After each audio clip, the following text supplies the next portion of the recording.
yet. We're just talking.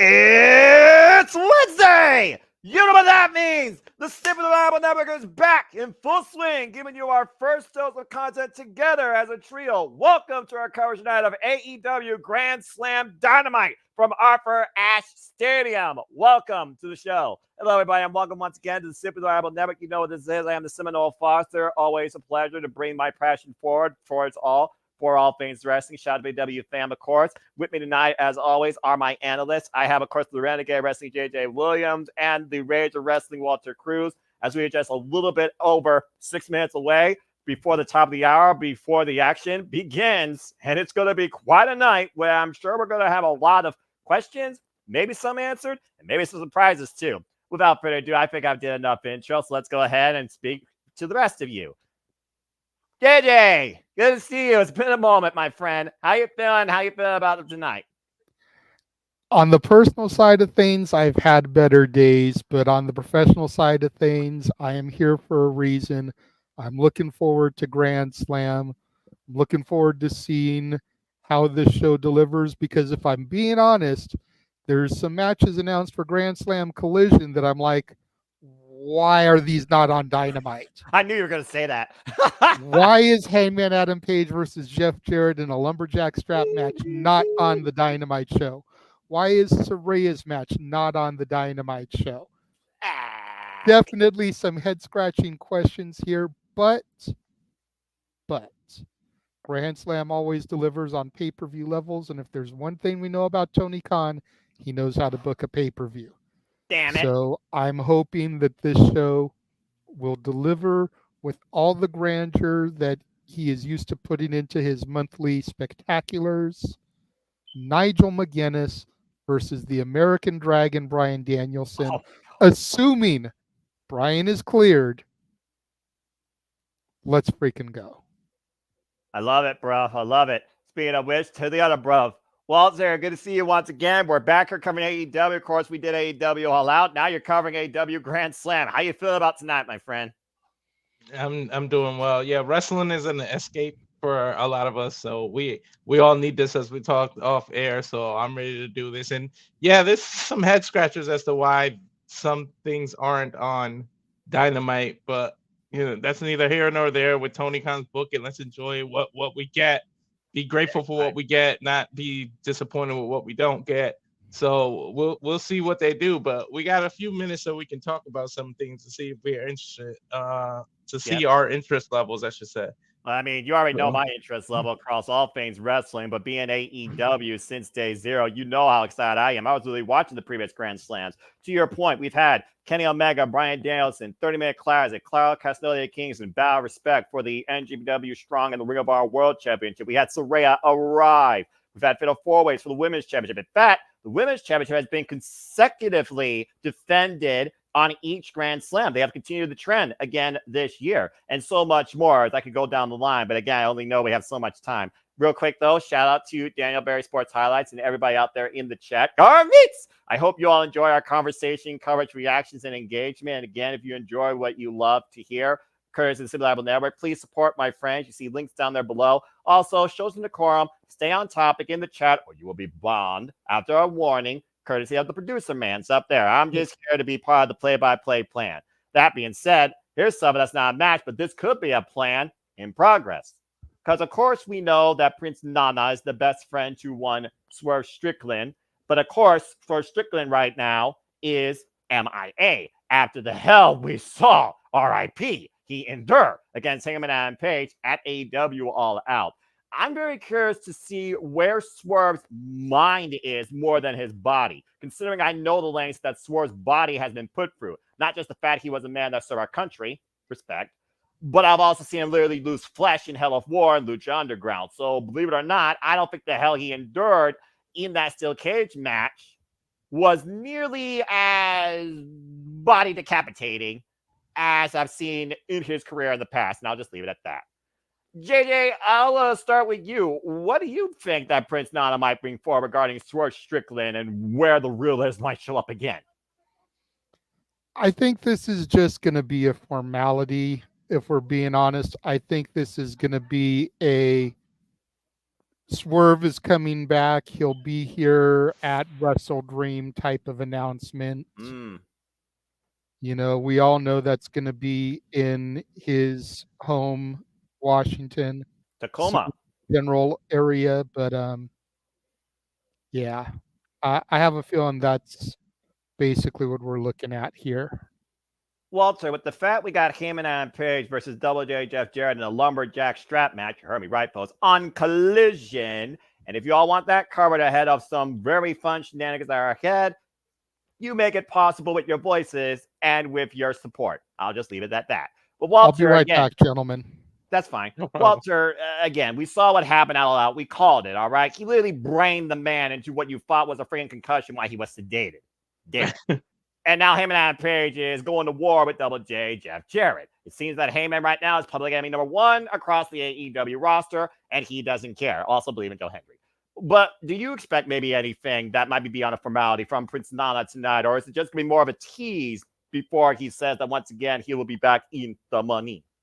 More of a tease. What I wish the AEW actually signed someone big that was like on the free agent market, and maybe Nana can announce that he took on a new client until we get the return of Swerve. Like someone like a Bobby Lashley, Shelton Benjamin, just somebody that could be like a backup to Swerve, like, and take care of his Hangman Adam Page problem until Swerve can come back. Like I kind of wish they announced some kind of signing before this. And then you do something like that, and Nana can come out and you can still utilize him for somebody else. But I think it's just a formality at this point. But can you imagine that Tony likes to announce his big surprises ahead of time, and he always says, "I have a big announcement."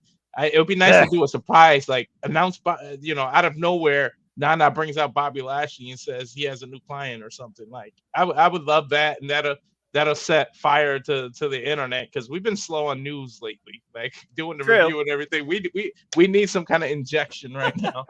I would just let us see Prince not MVP go face to face, and then you really tease business picking up. Speaking of business picking up, let's go ahead and talk about the women's division, where the Glamour Mariah May will defend the AEW Women's World Championship against Yuka Sakasaki, the magical girl. Hi.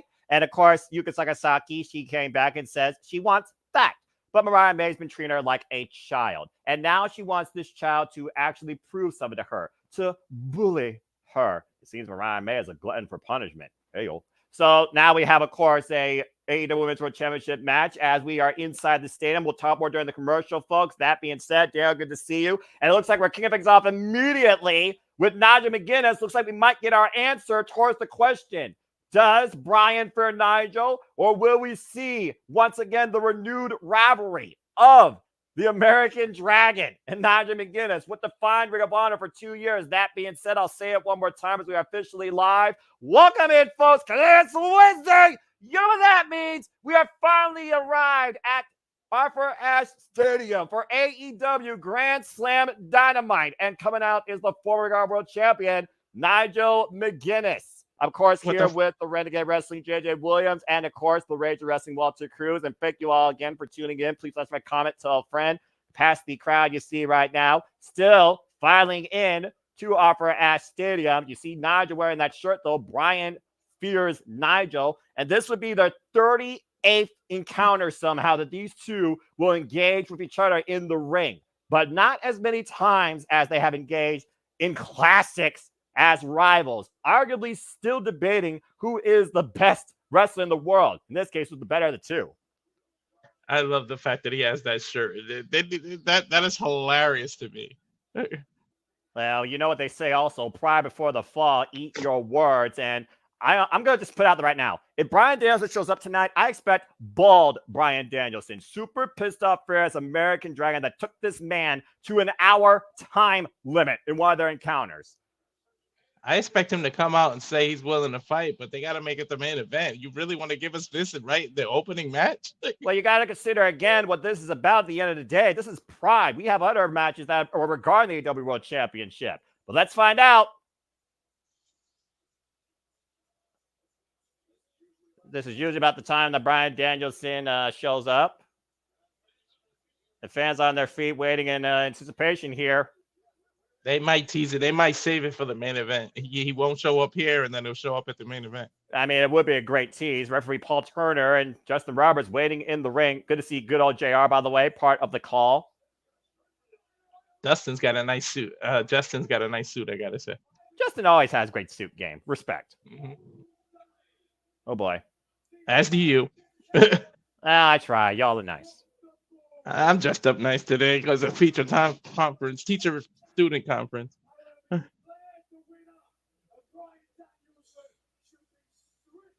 Says Bryan Danielson should be stripped of the AEW World Championship and be declared the winner. The title shouldn't even. Why would he be stripped of the title? It wouldn't have been on the line. I mean, you did hear what Bryan said, right? Every match would be regarding his last for the title. So Teddy Nigel here has a game plan, and he's on point. Paul Turner starting his 10 count. We're up to 5. Yeah, but Is we this know the final titles countdown, literally, of the American Dragon. Titles can't change hands on a countdown. Walter, hold that thought.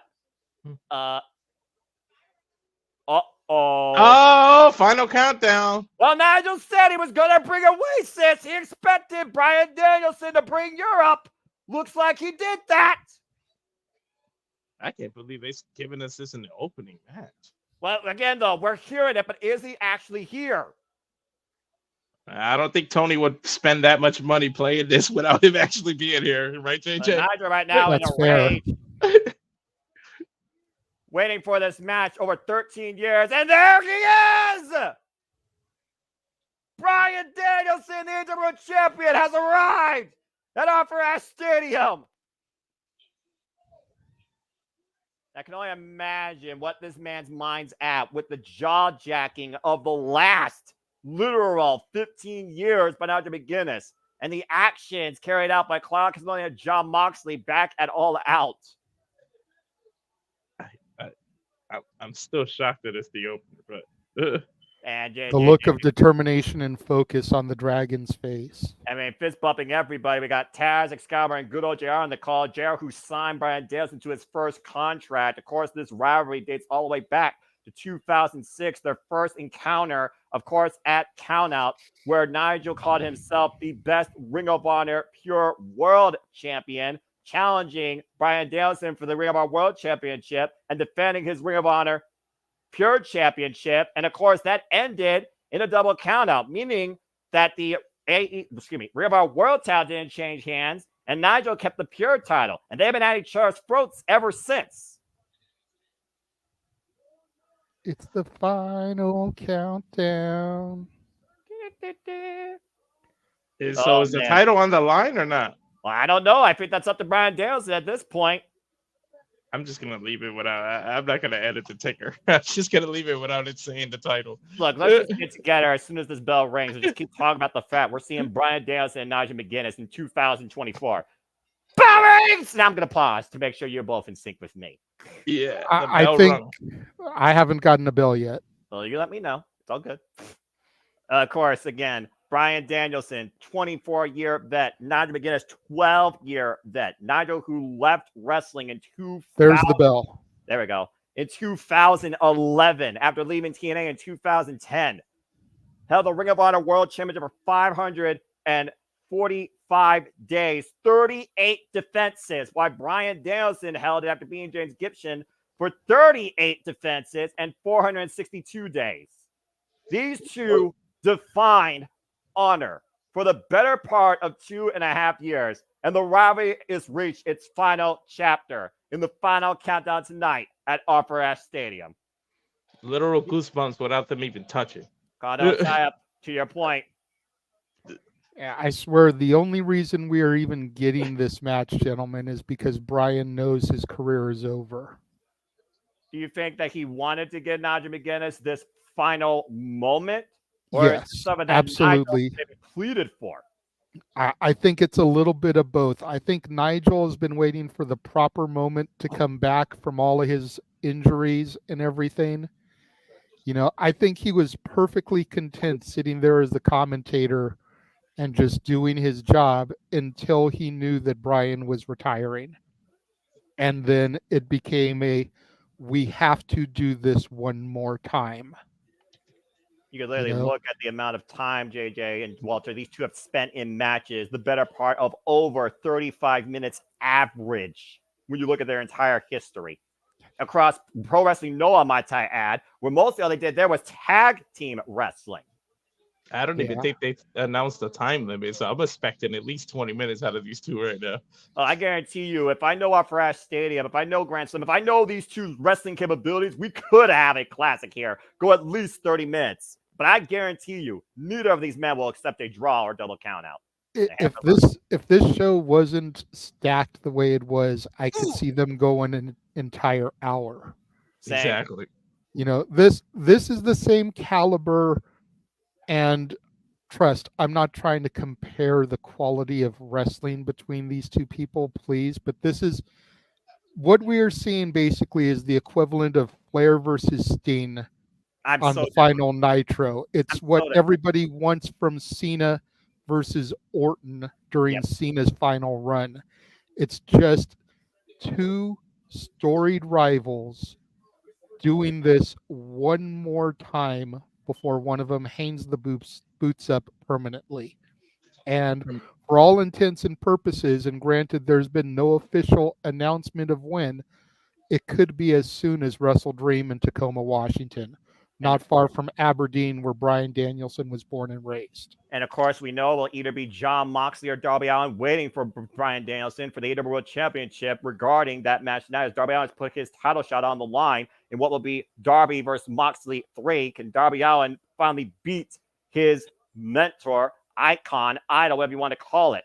Right now, though, we're just looking at Bryan Danielson, who is once again trapping the wrist with the hammerlock behind Nigel McGuinness' back. I mean, again, these two literally were stuck in a headlock exchange for 35 minutes in one of their matches that went an hour long. And yes, I've literally watched Ring of Honor Countdown, Ring of Honor Epic Encounter 2, Ring of Honor Battle of the Best 2008, Ring of Honor Rising Above 2008, of course, their very last match in August 2009, where Bryan Danielson beat Nigel McGuinness, and it took 28 minutes. Oh, God!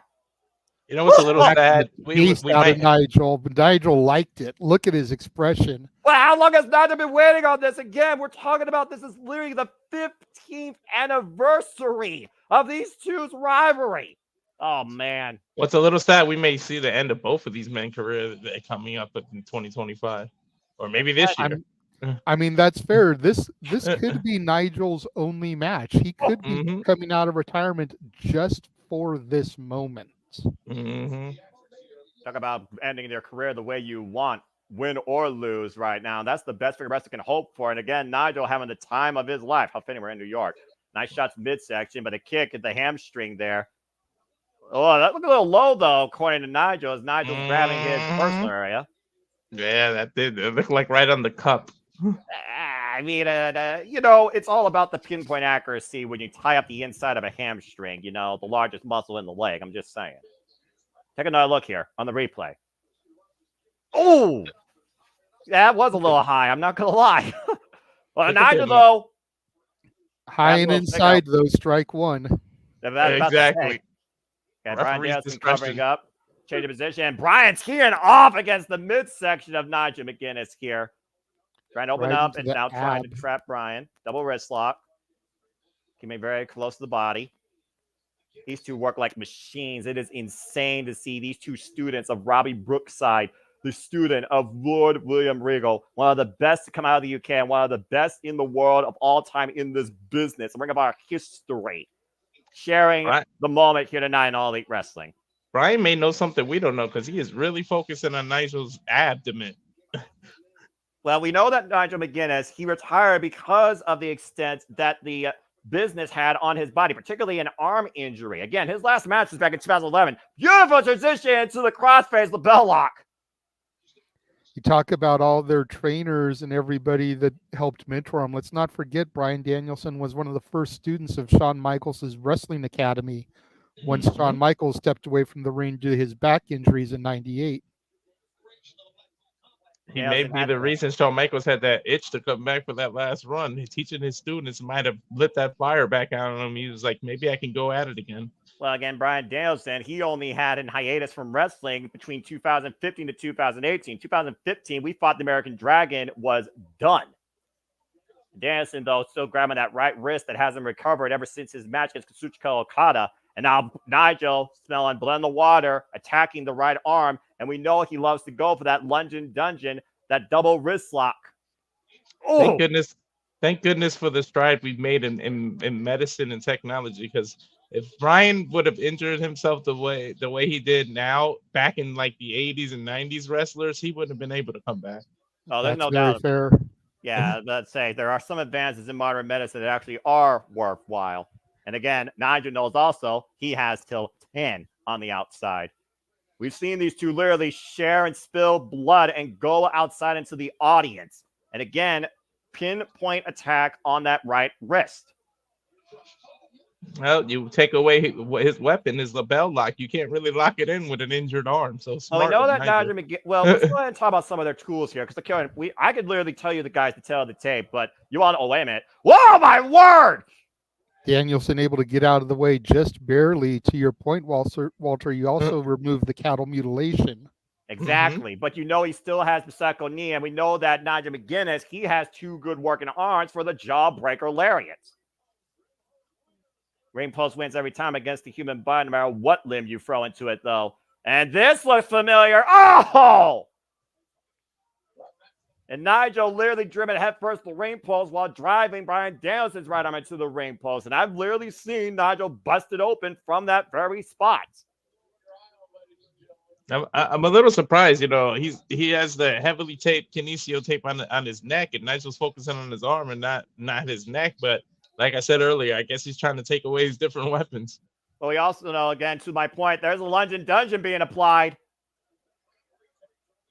Back in that rivalry, that was literally one of the moves that tore Bryan Danielson's arm out of his socket, though he never truly submitted the American Dragon. And look with the position of the ring. Look how far he had to slide back to get to the ropes. Yeah, but again, JJ, it goes back to that ring awareness. We know that both these men are beyond capable of knowing where they are at all times. Yeah, absolutely. I mean, you notice Brian slid back instead of trying to crawl forward, because to go forward would have been an even longer journey. Looking for a suplex here out of the corner right now. Both men jogging for position. A throat thrust by Nigel McGuinness here. Now creating separation. Brian falling with the running kick. You got to have eyes in the back of your head, man. Again, Danielson is crafty. You got to beware of the dragon. Well, again, he's not a 24 vet of the business for no daggum reason that isn't true professional wrestling. Nice double underhook suplex. Yeah, but how much damage did he do with his own arm doing that? And again, also the damage done to the arm also further damages Bryan Danielson's neck. To your point, heavy kinesio tape on the shoulder blades. Nigel knows what he needs to do here. Dissect the American Dragon, limb by limb. And might be looking for Tower of London out of the court. And Bryan fighting back elbow strike. Danielson escapes, but Psycho Knee connects! Damn, out of nowhere. Shout out to Randy Orton. But he's unable to capitalize here. Again, grabbing, to your point, guys, the damage done to that right arm. Take a look at the replay here. Boom! Ooh, he caught it flush, too. Too bad he wasn't able to capitalize. Yeah, Nigel right now, unable to recover, but given a reprieve. And Bryan Danielson right now teeing off with those kicks. Of course, we know the kickboxing background of the American Dragon. Multiple disciplines, of course. And Nigel, though, just eating it. Jeez, a piece. Oh! And that last one might have done it. Here's the cover kick out by Nigel at 2. Inches away from the mat as we have our first decision almost rendered here, guys, at Grand Slam.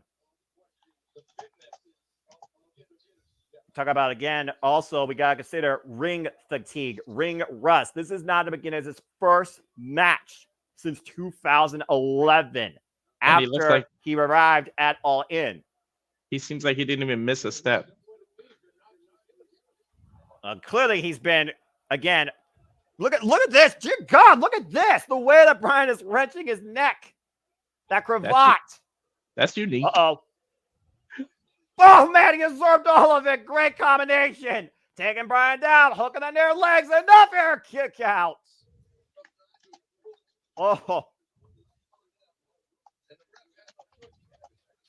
And of course, Brian, we also saw him hyperextend the leg underneath the rope, JJ. JJ, I just know you're taking this in again, considering, for those that don't know, this is a friend on the panel here of the American Dragon cover and kick out at 2. And meanwhile, he might be looking fine for the bell up, but again, there's been done to that right arm. Ooh. Right to the forearm, hyperextending it. JJ, you okay, man? You seem like you're taking this all in. You still look like you're in disbelief. Little bit of that, little bit of handling a message regarding what I was talking to y'all about prior to the show starting. So just want to make sure you're okay, brother, because again, I'm we're good. here in a moment in pro wrestling history. We are never going to see this again.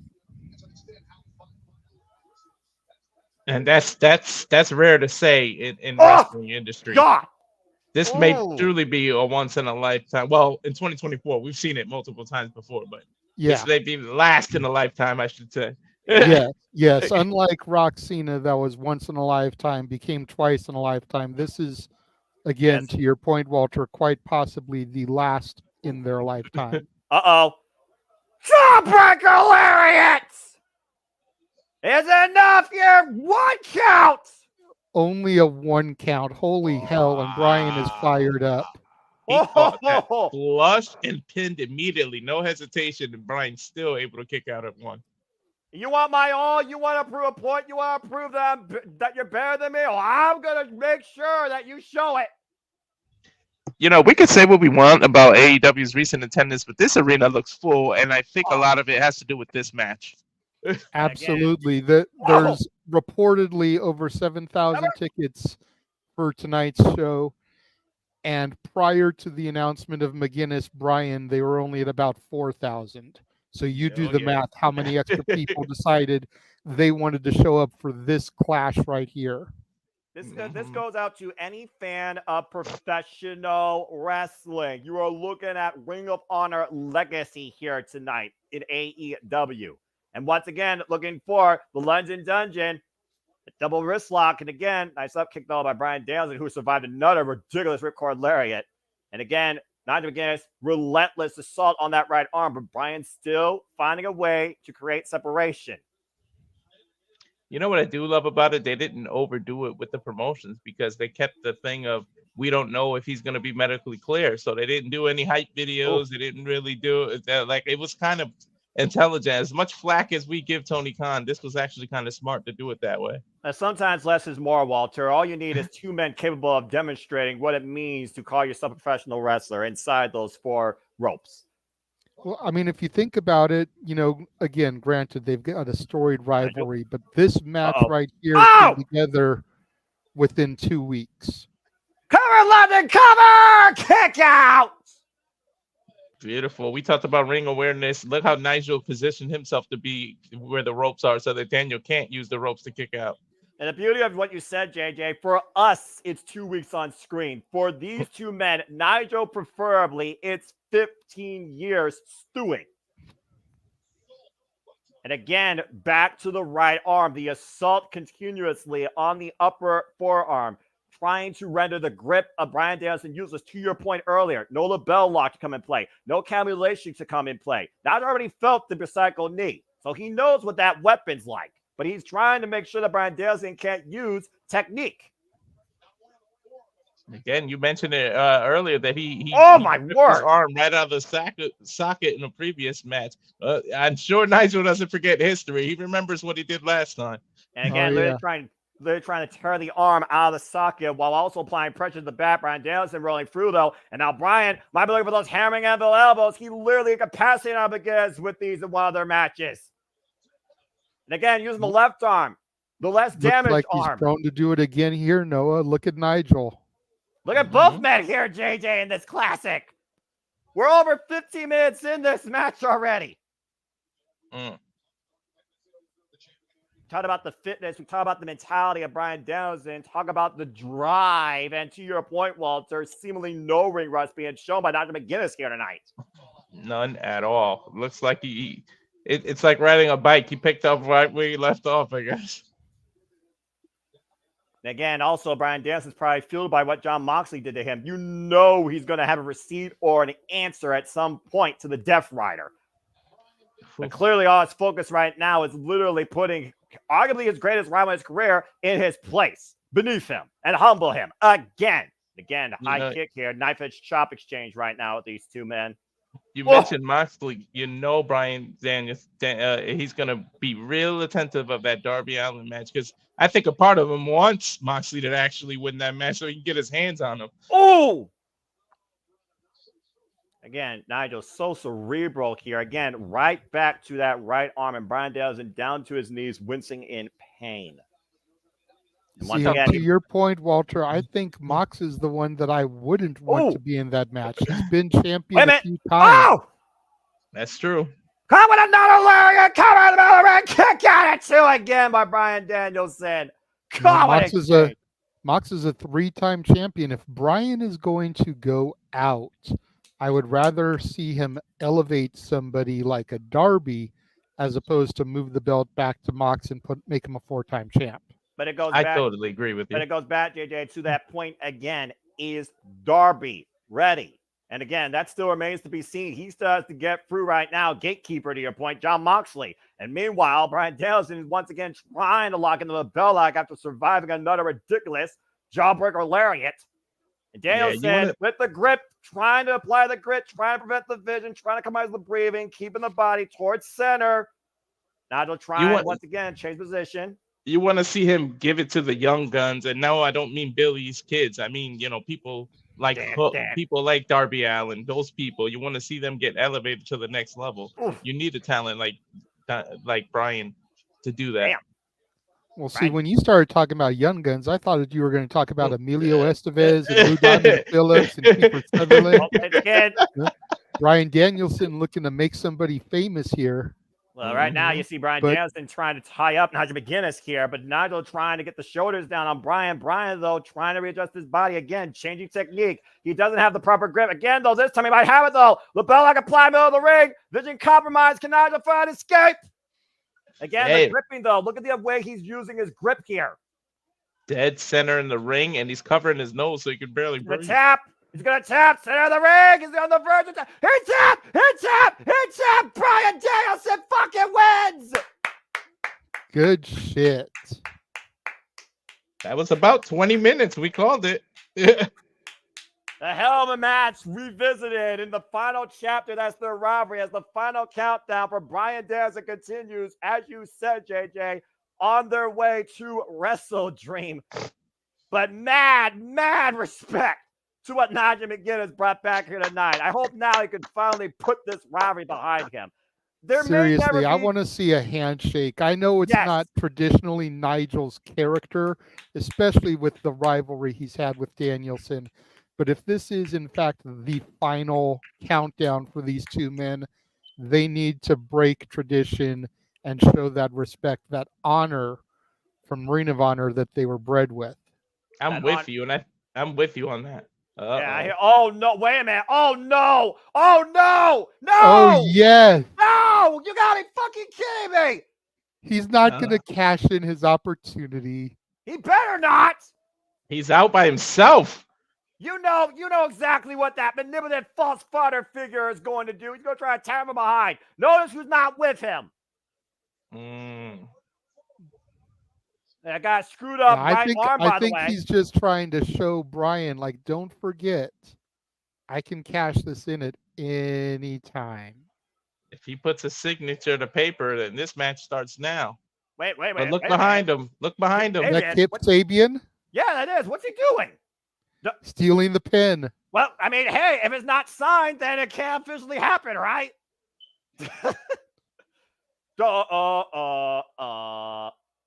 runs right into the Packpool Combat Club. Hey, remember, Claudio Castagnoli and Pac are to defend the AEW Trios Championship at some point. Well, as we move on from there, will honor finally be put forward with those two men? Only time will tell. But arguably, they might fight forever. Still the kind of night, Jon Moxley versus Darby Allin, where Darby's AEW title shot is on the line. We also have an FTW Championship match as Hook will look to put Roderick Strong to sleep. And that's up next here at AEW Dynamite Grand Slam. Action getting started, high and furious, folks. And we're just beginning. And fuck television, as per tradition. Now we got a Well, moment no, to no, breathe. no. Let's not say fuck television on this break because it Okay, actually gives an opportunity for discussion, that's and it's fair. not in the middle of the match. Okay, so first You off, know, thank you, television. That's probably the only time I will say it. But before you say anything, let me just go ahead and do my supplement thing. Brian Danielson, Nigel McGuinness, match 38. That's professional wrestling. Damn it. Okay, go ahead. I just wanted to bring up something, and touch on a point that you guys were making during the commentary of that match. We were talking about, is Darby ready? And I believe it was Walter saying about, if you're going to elevate a person of Darby's stature, then like Brian Danielson's the guy to help do it. Let's think about this for a minute because history has a tendency for repeating itself. True that. What did Brian Danielson have to go through at WrestleMania 30 when he became WWE champion for the first time? Everything and He everything. had to conquer Evolution in one night. Hmm? So, granted, maybe this won't be in one night, but if Darby gets past Mox, if he can get past the rest, the new trios of the Packpool Combat Club in these next couple weeks on his way to Wrestle Dream, then Darby will have gone through the entire BCC en route to dethroning Brian Danielson. And history, in a sense, will have repeated itself. That's a great point, JJ. Well, it really comes down to 10 years later, yeah, because and it all WrestleMania 30 was 2014. that's Mm. fair. That's fair. I mean, I can get that. Darby Allin, again, he's also that guy that literally says he literally eats, sleeps, lives, and breathes for this the business, this company that's literally giving him everything. To do someone like that in the way that people that literally, caused the paradigm shift, went up against the 40, did things their own way. I think it would be very noble to usher in a different era for the new crop to lead AEW. Out of everybody that MJF, for example, named, I don't remember him talking about Darby Allin since that four-way at Double or Nothing where he was this close to losing to him. Not to mention the amount of matches that Darby Allin and MJF had. I think about people like MJF. I think about people like Darby Allin. I think about people like Daniel Garcia. I think about, again, these young, hungry, non-complacent wrestlers that want to actually do something here and make something of themselves. Darby Allin right now, to me, is at the top of the list, and he has yet to get that world title glory, where he held the TNT Championship to such a high caliber of that, if not higher. And last year, remember, at Wrestle Dream, he was part of the main event for the very title. We're talking about the TNT Championship. Now, this year, he may be part of the main event for the World Championship and succeed. Well, we got to see. There's a first step. Step one is to get through Moxley. And with the rest of that combat club there, it's not going to be an easy task. I agree. You're definitely not wrong. But either way, phenomenal match. And if that was their final chapter, what a way to go out. Meanwhile, who's got chips? Set Hook! Time for FTW Championship match. How funny, how fitting that we're in literally New York. This is nice. It's a nice change up. I mean, again, you talked about a match we made in 2 weeks as far as what we saw on screen, JJ. Of course, this match, for those that don't know, the story was literally following AEW All Out in a, let's call it what it was. It was an 8-man melee. At the end of the day, Hook tapped out Roderick Strong, but Roderick Strong tapped after his foot was underneath the bottom rope. Referee didn't see it out of position. He went to Christopher Daniels. They talked about it. Hook even understood it. Hook threw the challenge out to Roderick Strong. Roderick Strong says, I'll call my shot when I want to. And here we are tonight for the FTW title as the former AEW International Champion looks to take the Taz family heirloom for himself.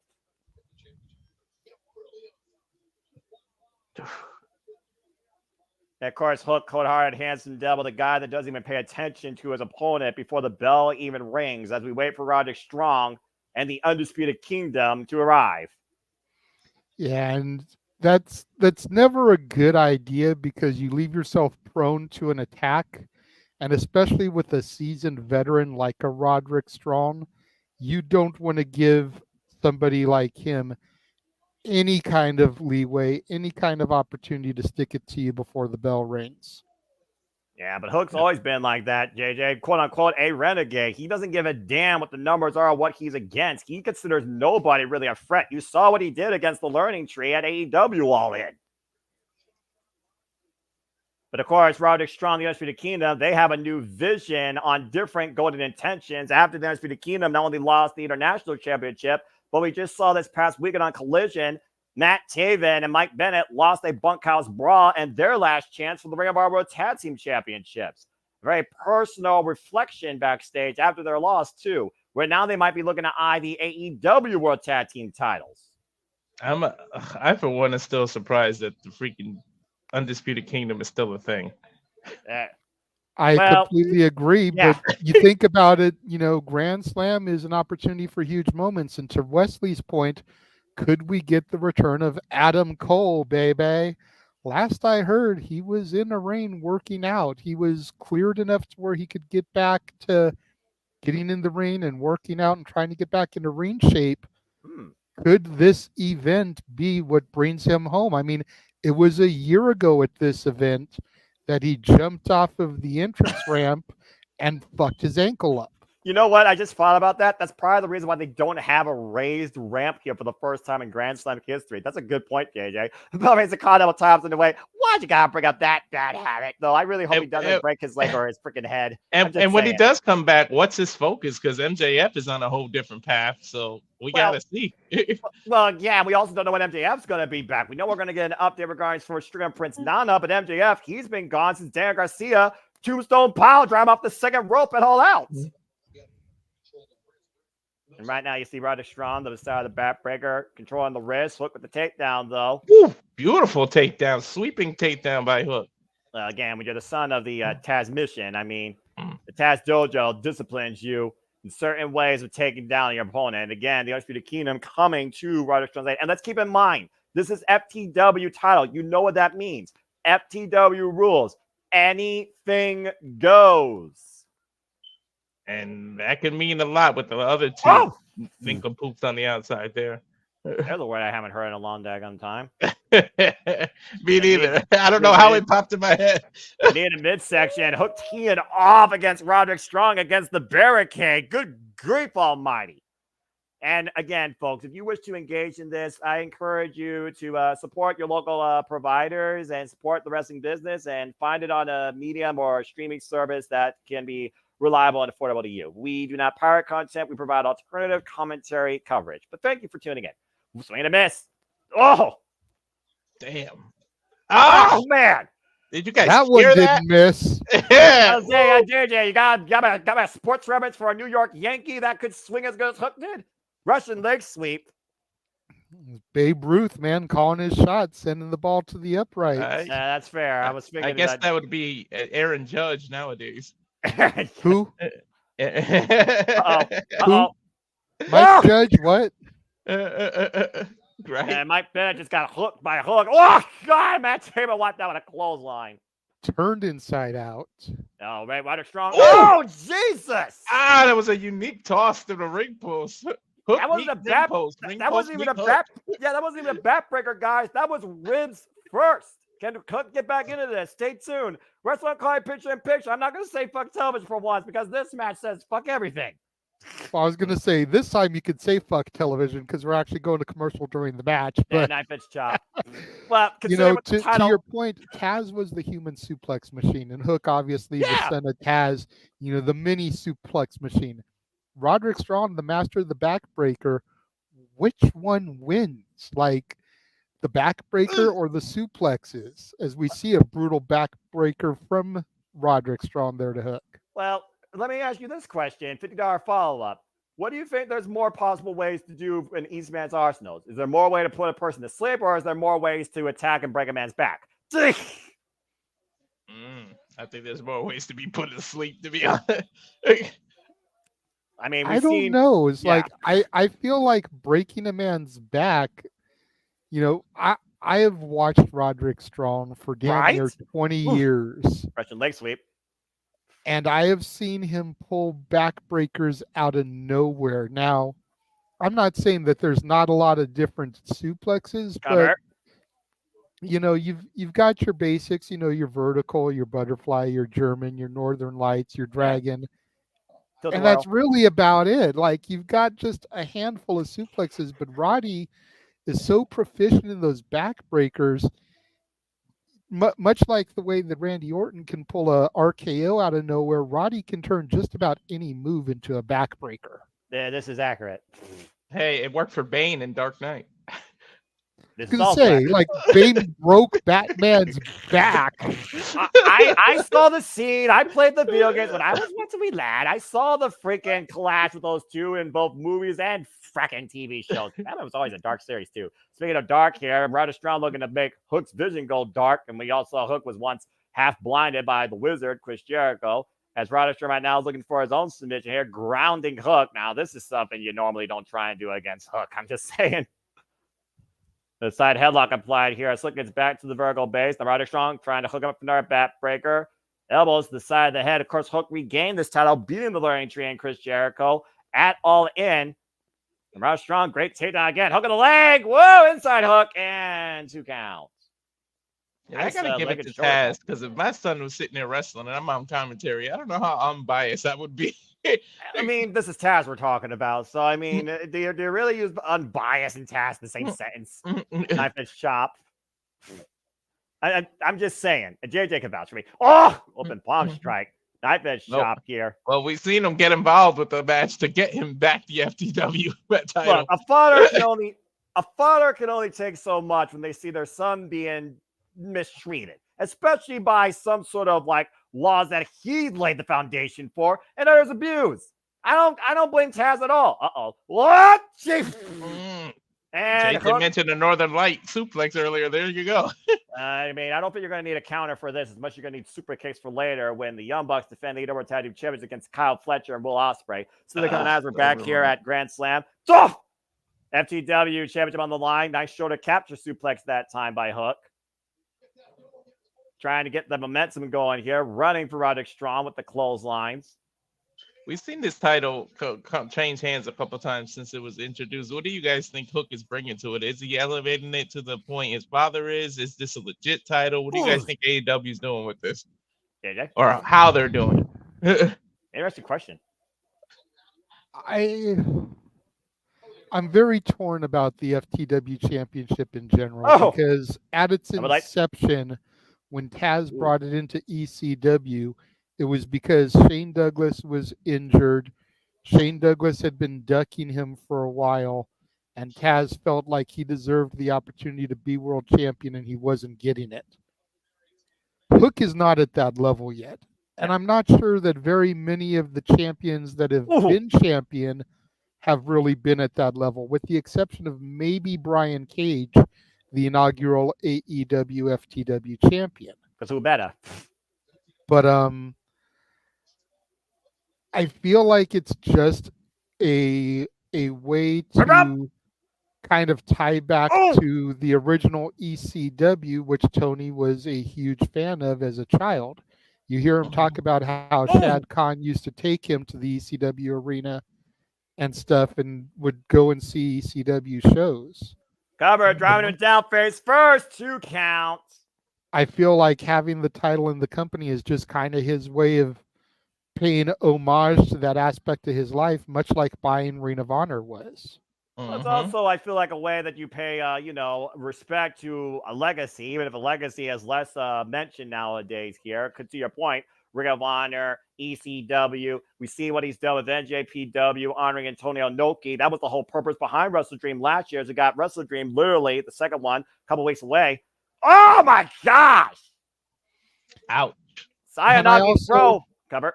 2. Go ahead. 2 count. I was going to say, and I also think it was one thing to have it when there were only a few titles in AEW, the world title, the TNT title. Yeah. But now that there's so many championships, it feels like it's kind of pointless. Gutbuster over the chair and the sick kick connects. Roderick Strong. Do we have a new FTW champion? Kick out at 2 by Hook.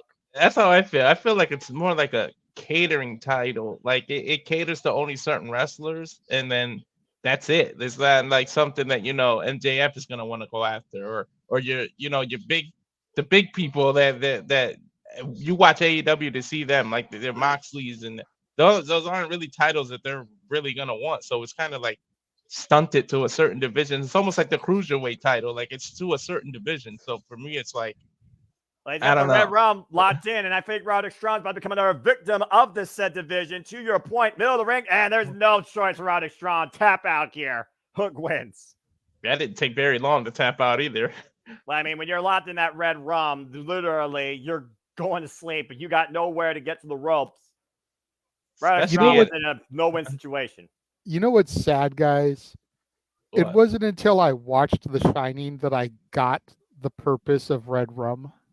Really? And I only watched it for the first time like maybe a year ago. Wow.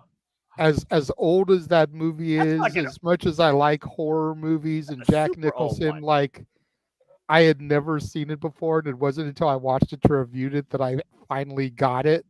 Huh. Like I What's knew all this? about the kid. Red Rum, Red Rum. I was saying, yeah, But- that's when I first heard it. Wow, Undisputed Kingdom with the mutual handshake. That to, was But- a little weird. But what does Red Rum spell backwards, Noah? Murder. Murder. Mm. It took me a moment. The words again, words matter, folks. Well, congratulations to the Hook, still the FTW champion, and Undisputed Kingdom humbled. I don't know what to really make of I that. don't know. I'm a little shocked that they shook hands and Let's hear from Tony Giovanni. By the way, respect to this man. 50 freaking years in this business, broadcasting and stuff. can you believe that? Wow. He looks younger now than he did freaking in WCW. That's Right? crazy. And WWE for that matter.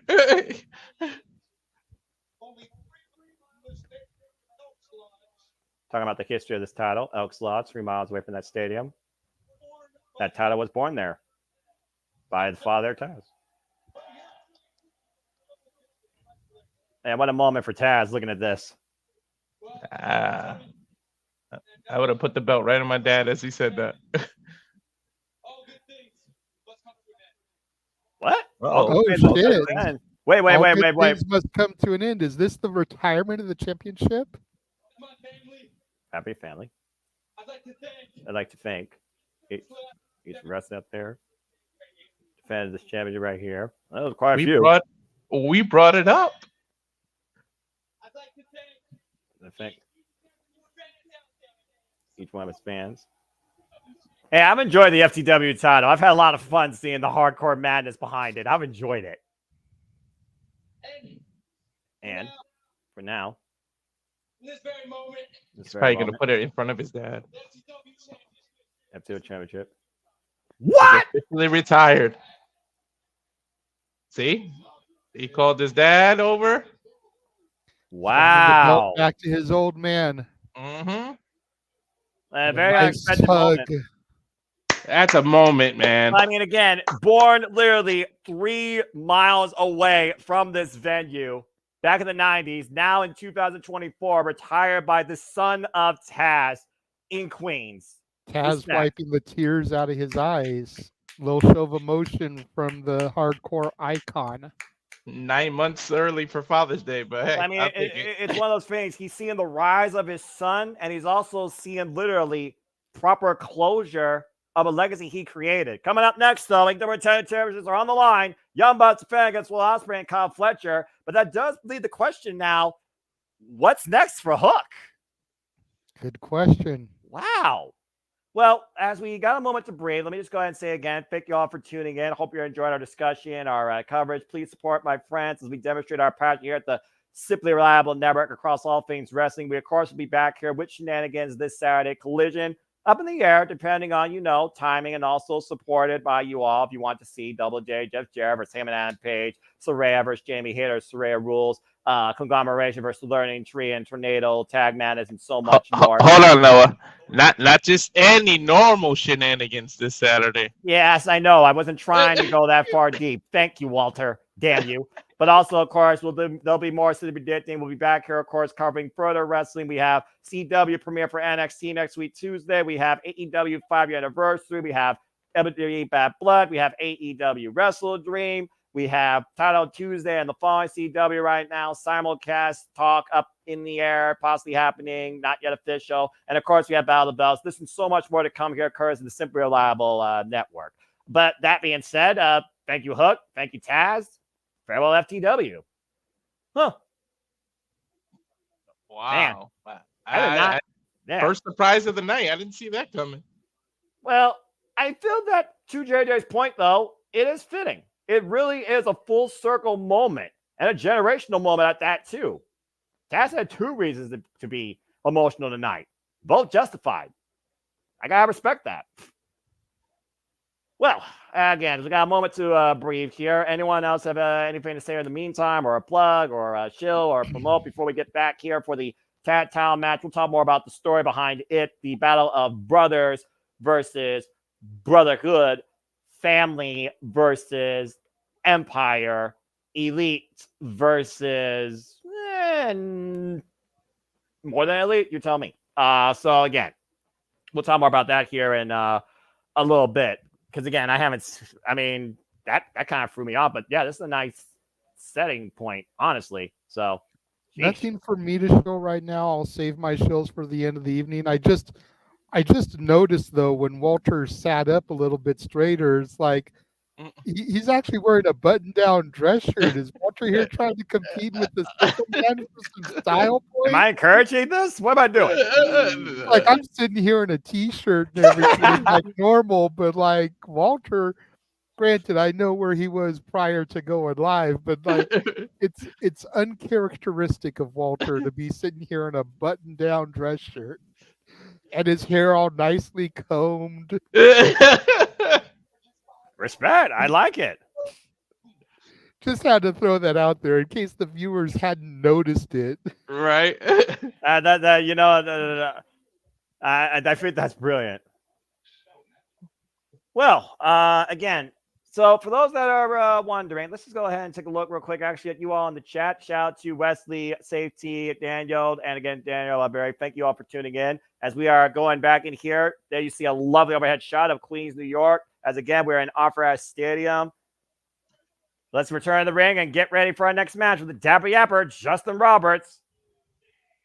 I'm not going to lie, though. I kind of missed the elevator ramp, but after what happened last year, to JJ's point, good move, AEW. Yeah, I think I see the reason why they did that. Yeah. People online were posting images of the arena prior to us going live and everything, and joking that, Adam Cole designed the staging for tonight. You know what? That wouldn't surprise me. What happened? But in the meantime, folks, crowns up! Here comes the All Elite Bruv. And the Proto Star, literally 1A and 1B, and also the United Empire, Will Ospreay and Kyle Fletcher. Of course, we saw Will Ospreay continue his undefeated streak in the Casino Gauntlet matches, winning his first ever tag Casino Gauntlet alongside Kyle Fletcher, pinning Dante Martin. And we also know the challengers come in with momentum tonight, pinning one half of the AEW Tag Team Champions last week in that six-man tag. We also know Ospreay and Kyle Fletcher, they have been brothers alongside each other, living with one another since the better part of 2020. Anybody have an update on Mark Davis? Could we potentially see his return tonight? I haven't heard any update, but I was thinking about that when I was looking at these two men's history, because outside of that tag last week, these two have only tagged one other time on Independence and lost. Every other encounter has been one-on-one against each other. Will Ospreay won each time, or in trios action as United Empire. To your point, Will Ospreay, Kyle Fletcher, and of course, Mark Davis, Duxilla, get well soon. And of course, no matter what, tonight, next week, we are getting Will Ospreay versus Ricochet for the AEW National Championship at the 5-year anniversary of AEW Dynamite to the date. And if you would like to know our thoughts on this match, too, then you should take a look at last week's Saturday Shenanigans, because we had a quite in-depth discussion of whether we felt like AEW's doing this a little too early for that match. Yeah, hindsight's 2020, but free versus pay-per-view, this versus now, business versus fan opinion. It is what it is. But hey, as long as I got good wrestling on my screen, I'm not going to argue.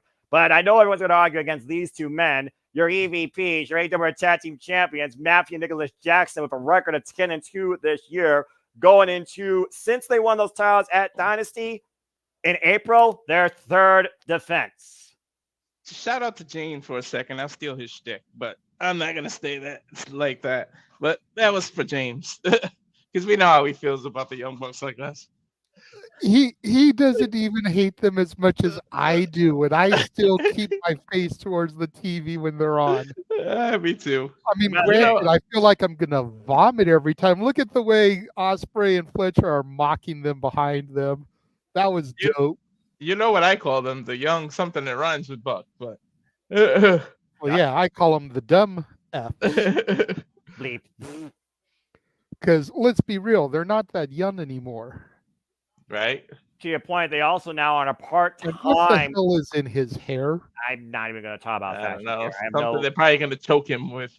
Of course, Rick Knox, the referee, going back to their PWG roots. Oh, sir, you literally took the words out of my mouth. PWG represent you, and you know by now, 9 out of 10 times, Rick Knox is the referee for a Young Bucks match. Bell rings are underway, and either way, Just like Aubrey Edwards is 9 times out of 10 the referee for a Jericho match, and I'm just going to leave it there. I'm not going down that rabbit hole, but I'm just don't you making start a with point. me. Don't you? I'll start say with me. something. I think one of his pockets is a little thicker than the other. He might have a little added payment. We're not covering Collision. Don't you start with me, JJ. I just am making a point, and we don't know if we're covering Collision yet. The fans haven't spoken yet. Pop up. Whoa.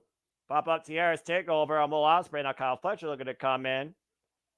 And Don Callis, by the way, on commentary. I got to consider, though, the fact they came out as United Empire. Don Callis, though, has to consider this family business, I would think, because you know Don Callis has his own ML at the end of the day. He also has a different outlook on what he expects to see from Kyle Fletcher and Will Ospreay. And would that come into play here at all as an influence? And as much as I dislike the Young Bucks, you do got to give them credit for the athleticism and what they do bring to the tag division. It's just their personalities don't mesh with me. That's all. Hit toss, wishbone, double kick. If we're being completely honest, the Young Bucks are probably the perfect hybrid of the Rockers and the Hardy Boys. Mm-hmm. Yeah, I can see that totally. And you can't deny their athleticism, to your point, you know, but and you don't even know them on the level that I know them. You haven't seen the shit firsthand. Oh, yeah, huge double moonsault taking out both members of the Bucks on the outside. And can the challengers continue to take the advantage? Stay tuned. This match continues. Restaurant Call, picture in picture. Beautiful watch on television. On them, I don't mind a commercial break. Yeah, right. It's like you can go to commercial break on the Bucks. You can go to commercial break during Mercedes Moné. You will not get a complaint from me. And still to come tonight, we have Mariah May, the Glamour, defending the AEW Women's World Championship against Magical Girl. Hi, Yuka Sakazaki. And of course, still to come tonight, Darby Allin, John Moxley, where the winner will get to challenge Bryan Danielson, I imagine a Wrestle Dream, for the AEW World Championship. And we'll also get an update from Prince Nana regarding Swerve Strickland. That and much more as the AEW Grand Slam continues. And you see the Bucks taking advantage of Kyle Fletcher from the outside. Nice drop down there. Literally, you spoke about Mercedes. I listen to the Breakfast Club every morning while I'm working on everything. Mercedes Moné was the guest, and I turned that shit off. There you go. I mean, you notice as big as this week's show is, as big as next week's show is so far, she's not booked on either one of those shows. Yep. But Dr. Baker D&D will be booked next week, apparently, when they go back home to Britsburg, and she might have a date waiting for her in Deeb's dojo against Professor Serena Deeb. Shout out to Greg Cherry, who will be there in Britsburg also. Pennsylvania sensation. He will be in the house for the 5th anniversary show of Dynamite. So no Greg Cherry show next week. Well, at least that are fans of his program. Well, at least I get to see the Fallout live on AEW Collision the following day. Tag. And right now, the Young Bucks in control of Kyle Fletcher. Axe handle to the back. Of course, Kyle Fletcher, we've been seeing his discipline this year. Former Ring of Honor World Television Champion, literally had his first television match in AEW when he arrived against Will Ospreay after Ospreay's debut at Revolution against Konosuke Takeshita. And I gotta consider this: Kyle Fletcher is part of the Don Callis family. Will Ospreay, for all intents and purposes, is not. Okay, but Konosuke Takeshita, he also is. And I don't think Konosuke right now agrees with the fact that right now it's Kyle Fletcher and Will Ospreay contending for the AEW Tag Team Championships, on which you gotta imagine is behalf of Don Callis in the name of the Don Callis family. Tag. You almost gotta wonder that this Oh! is a plan to get closer to a title shot, though. The title shot, against Ospreay for that international title. Well, I think Konosuke has a bigger target in mind if you've been watching AEW like I have, and it's clearly going to be the Rainmaker, Kazuchika Okada, and the AEW Continental Championship. Speaking of which, Continental Championship Eliminator, this Saturday collision, Sammy Guevara throwing the challenge out to Rainmaker Kazuchika Okada, now made official. Knife Edge Chops here by, I believe that is Matthew in the red and white. Breaking the ice to Kyle Fletcher as we are back here live. AEW Dynamite Grand Slam. Our first stand AEW World Tag Team Championships on the line against the Casino Gauntlet winners. Waistlock, standing switch. Bucks meeting of the minds. And Kyle, 2 for 1. Wow. DDT flatliner. And to your point, Noah, I think Takeshita needs that match against Okada. He's Agreed. been lost in the shuffle so long, people don't even really remember who Konosuke Takeshita is and that he's even an AEW talent. So a rivalry with the Rainmaker will help re-elevate him back to the stature he deserves to be at. Yeah, and it's the same for Noah, for like him as a New Japan wrestling, enthusiast. That's got to be a dream match for him. But AEW has watered it down so much that they translate it to American television. I mean, it's Okada versus blank. I'm not going to complain. And Corporate Okada is the best thing in the business. Don't at me. To your point, JJ, why? Why is he so funny when he says that? And of course, fuck you. Oh man, that was a nasty kick to the jaw. Tag. It's so funny when he says that because Okada still doesn't have great English skills. No, he doesn't. So the fact that he says bitch perfectly is just hilarious. Great combination here by Nicholas. Here's the cover. Trap both legs. 2.5. Well, and we all know the first thing when you learn a new language, you learn the curse words first. Exactly. It's like watching a toddler say a curse word. That's the same level of Okada saying bitch. It shouldn't be happening. It shouldn't be funny. But it is fucking hilarious. I love it. It's as funny as the kid video with a bullshit. Cover 2-1. Great combination. Kyle Fletcher lunging himself in for the save. I've seen that move before. I saw a video pop up on my timeline from an independent show. A dude did that, but he did it on his own. A dude was hung up on the rope like that. He jumped, stomped their back, they flipped, and he caught him and powerbombed him. That's crazy. Bucks made it into a double team maneuver, and good on them for seeing that and utilizing it. Double cutter there from Ospreay. And double Ospreay hook of the near leg. Count Rick, you fucking idiot! Oh, if you need proof that Rick is in their pocket, that was about a 5. I've been saying that since day one. Don't you start with me. You've been saying it for them, like I've been saying it about. Never mind. And right now, Kyle Fletcher in a heartbreaking moment here. They might be looking for Coriolis. That's how they beat the Poison Rana. Get to the midsection. Kyle Fletcher right now, legal man. Isolate with the Bucks. Super kick. Ducked underneath though. Wow, man. White Bucks out of a close Mind you, there was no tag, but the ref is just letting it happen. And well, again, 10 count AEW. Oh man, reverse powerbomb into a freaking X Factor. 450 splash. Destroyer. Chain reaction hit and play connects. All 4 men down and out. AEW at its best. Yeah, right. And as great as that sequence was, there's no reason Ospreay should have popped up for that hidden blade coming out of the Destroyer. That was my point. That just goes to what we've been talking about for a while about how the Destroyer used to be one of the most devastating moves in wrestling, and now it's just a whatever move. Look at this again. It's a transitional move. X Factor, 450. 450. And a Destroyer. Wham! Boom, Hidden blade and in the right in the face. hidden blade. Like there is no way Osprey should have been able to deliver that after the Destroyer. Nope. I don't Then think he got again, the Osprey's on a whole other fucking level. damn Petey right. That's Williams why I would be didn't say pissed anything. at today's wrestling. Nicholas Jackson, and you know what? Anyone who pissed about today's wrestling, hashtag Crimea River. Big forearm shot by Kyle Fletcher to Nicholas Jackson here. Watch it or don't watch it. Simple as that. Oh man! But the Destroyer is getting to the point of a Every move is, to be fair. There's not a single move 110% slam. protected anymore. Damn, that's a definitive finisher, but that's still a mean-ass PK. Whoa! Nice takeover. Tierras from the apron to the floor, but not Will Ospreay. Nicholas climbing to the rope now. At this point, wrestling is about demonstrating the strongest spirit before you get the decisive free count when you watch anything but WWE. Oh, I think we're going for this double team tombstone on the apron. And more bang for your buck or the Meltzer driver. Golly.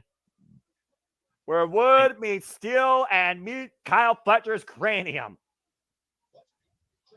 Fletcher literally just dragged out. He might literally be out here. And Bucks will take a count out on his feet. Winning you? Yeah, he looks like one of the drug addicts that are, they're about to fall. They know. I think New York knows a thing or two about that. Mm-hmm. Not that I'm judging. Again, this is Knocks America. up to 7. Yep. Up to 8. He needs to find his bearings and get to the ring. Up to 9. He needs to launch in and breaks the count at 9.5. This is what Aaron says. No one's ever going to stay out there for the 10 count. Yeah, casuals know that. New people may not. That's the thing. Wrestling has multiple aspects of fans. Nice. And that's another thing I keep in mind as well. Nicholas in charge. Almost a shining wizard of sorts there by Nicholas Jackson.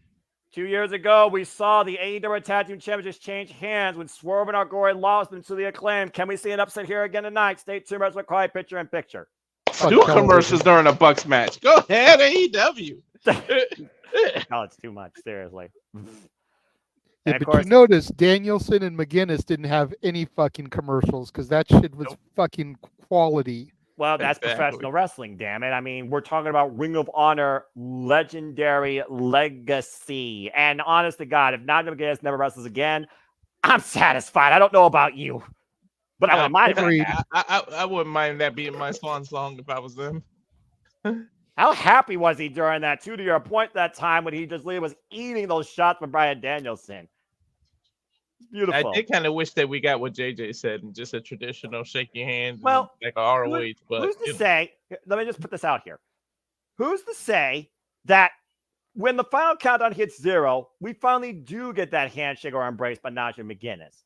He's got to honor Bryan Danielson somehow before he puts the boots up. I mean, it only just seems fair. Oh, jeez, that wasn't fair.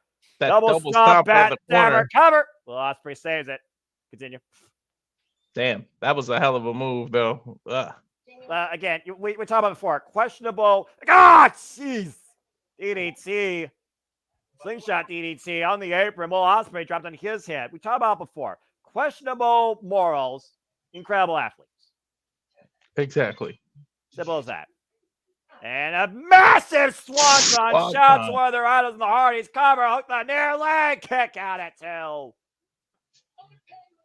Can you imagine this match ended during a picture-in-picture commercial? In the history of AEW, I've only seen one match end in restaurant quality picture-in-picture. And it was a squash match for Orange Cassidy.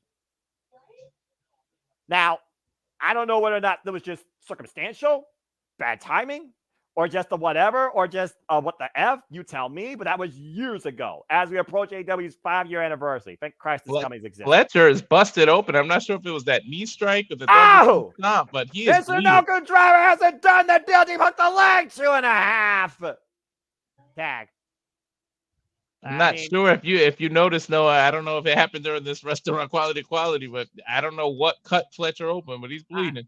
Well, I mean, he's taking knees to the head. He's taking literally, what was it? The stuffed pile driver on the apron. It's probably one of those things where the wound was developing, and they just finally teared through. And now taking him down. Tag mate. What are they looking for here? By the way, I believe that is Nicholas is climbing. Yep, Nicholas in the green, Matthew in the red. Thank you. More bang for your buck. Cover 2. No. Again, Kyle Fletcher's showing incredible resilience why he is called the Proto Star. But the thing about Kyle Fletcher that still irks me and probably irks himself, and Don Callis probably deeply, guys, he gets the big moments, but he doesn't win on them. Let's think about this. He lost against Ricochet. He lost against Will Ospreay literally earlier this year. He lost against Kazuchika Okada for the Continental Championship. Now he finds himself for the first ever challenge for the WWE Tag Team Championships. How much more defeat can you take before you realize something needs to change in you? And what the hell is this? Yeah, Styles Clash. Stereo No Styles way. Clashes. Stereo Styles Clash! Cover! 2 new champions! No! Come on! Man, Will Ospreay came out of nowhere on the right side of your screen. And we might be one hidden blade away from finally ready the elite! Hidden blade connects! Double under over by the 10 champions! Stormbreaker! Cover! Middle of the ring! Hook the leg! And fucking hell! Nicholas with the save. Nicholas in the nick of time, pun intended. Man. And Nicholas turned the tides with a split second mad at the most as JJ. I was waiting for him to stand up out of his couch and freaking show me more excitement than he's ever had before with the Bucks losing the tag titles. Holding out for that, by the way, but it looks like he's paused the most on my screen. And go for another Stormbreaker? No, he's over that Tiger Driver. Tiger Driver. Wait a minute. Super kick. Start your counter. Now Kyle Fletcher tagged himself in. Damn. Nice Snapdragon. Oof. Having half that time. Excuse me. Yeah, underhooks. I'm not even sure what you call it. Half and half, maybe? I'm not sure. Sure. Fletcher right now on fire with the hot tab. Random with the forearm. Oh, but met by Nicholas. Offense in the corner. Looking for the running. Bulldog.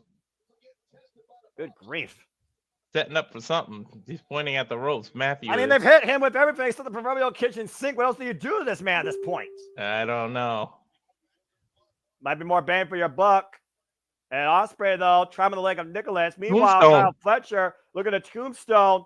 Oh, the super kick, saving Matthew. Now Matthew hooking up Kyle Fletcher. Possibly too much decision. Nicholas. What the fuck? Oh! Coming a cutter! He met Nicholas in the middle of the air. They're gonna fucking do it! Stop pile driver! Cover! Count! 2! 1, No! 2. Ah, bullshit. That should have been a 3. A bullshit? And wait a minute, this might do it. Corey Owens! Kyle Fletcher with the cover! No! Oh my God. At what point do you stop with these damn false finishings? What does it take to kill a buck besides a shotgun? A buckshot. And Kyle Fletcher flying with the leg lariat to the ribs. Almost a haluva kick of sorts. Yeah, lower level haluva kick. Well, yeah, no generico. Meanwhile, Will Ospreay is trying to hold off Nicholas. Matthew out of the corner. Oh, dear God. Oh my God! Buster! From the top turnbuckle, Fletcher with the cover, and Nicholas throws Ospreay last possible second. How did Nicholas escape Will Ospreay? I don't know. That was a little off. Unfucking believable. This is a match, man. Damn. Again, Kyle Fletcher now falling in, flying leg lay to Nicholas Jackson. Nicholas and Will are not legal. Fletcher and Matthew are. Fletcher now looking for here. Going Bro Tope Suicida drives Nicholas into the announce table. I don't know how smart that was of Fletcher. You had the legal man in the ring. You could have took advantage. Instead, you dove towards the non-legal man.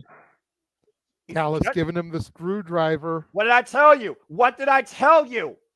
Hey, JJ, you and I always say screw the Bucks. I think Fletcher might have took that to heart. Well, but Kyle Fletcher resisted the last time Callis gave him the screwdriver. Is he going to use it this time, or is he going to take the moral high ground? Well, again, JJ, what matters more, winning or holding your morals at this point? Osprey stopping him. Oh, come on. No. Now, this is what I was afraid of. This is what I was afraid of. They want to win, but Will Ospreay says we are not going to win like this. Meanwhile, keep your eye on Matthew over there in the corner. Oh, God, just whacked Ospreay with the belt. And O'Connor roll, cover, 2, Fletcher thrown off. Oh, no, Bray with the belt. Not like this. The schoolboy, that deep hook. No! He kicks out. It couldn't have ended like that, please. Yeah, I would have been pissed if it ended like that. I would have walked off. Double super kick number 10. EVP trigger. EVP trigger. Nicholas with the cover. Young Bucks retain. I think there's a bigger story here, though, gentlemen. Absolutely.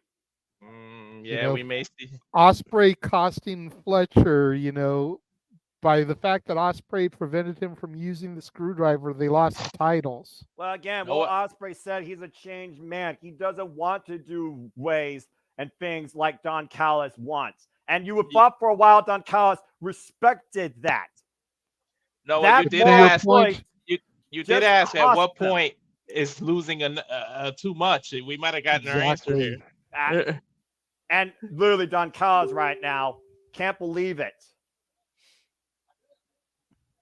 At the end of the day, Will Ospreay cost his team. I hate to say it, but Will Ospreay just cost his team by taking the moral high ground. The momentum was with Fletcher. The momentum was literally with the challenger. They were a split fucking second away. I have a feeling they're going to run this back at Wrestle Dream, gentlemen, or no Title doubt. Tuesday. There's no doubt in my mind. Well, right now we'll have to see how they reflect and react on this. Let's head to the back. I'll be right back. I gotta.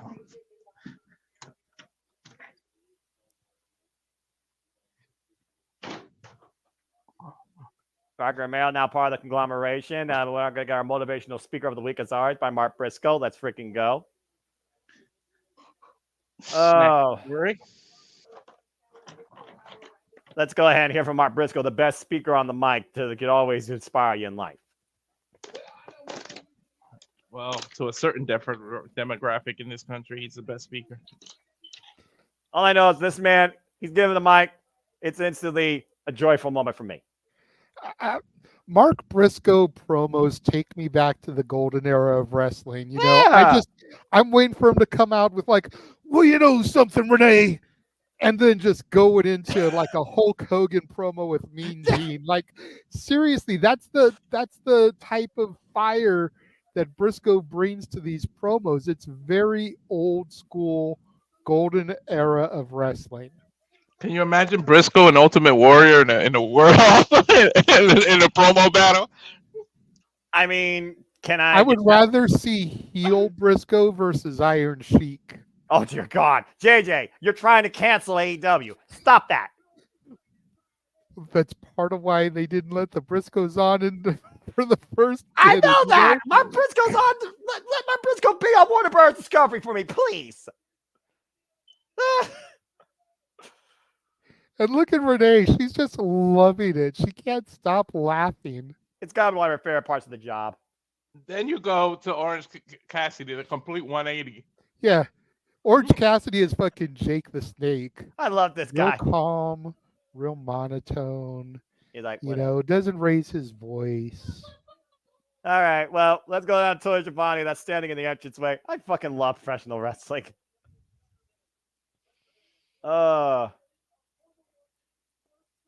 Just like we're going to get our update next. It's not actually going to have an entrance? Oh, of course. Swerve's entrance. Whose house? Swerve's house! Damn it, JJ. Some gimmicks never change. And you can get your Prince Nana coffee from your local gimmicks provider. don't need to change. That's true. There. Car meets! Come on, Schiavone. Give it to us one time. You can swerve. I can't believe you just said that. If Tony Schiavone swerves, I'm out of here.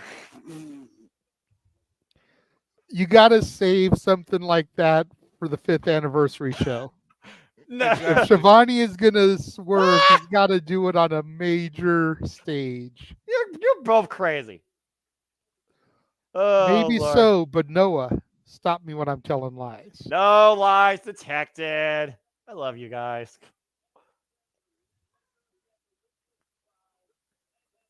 Oh.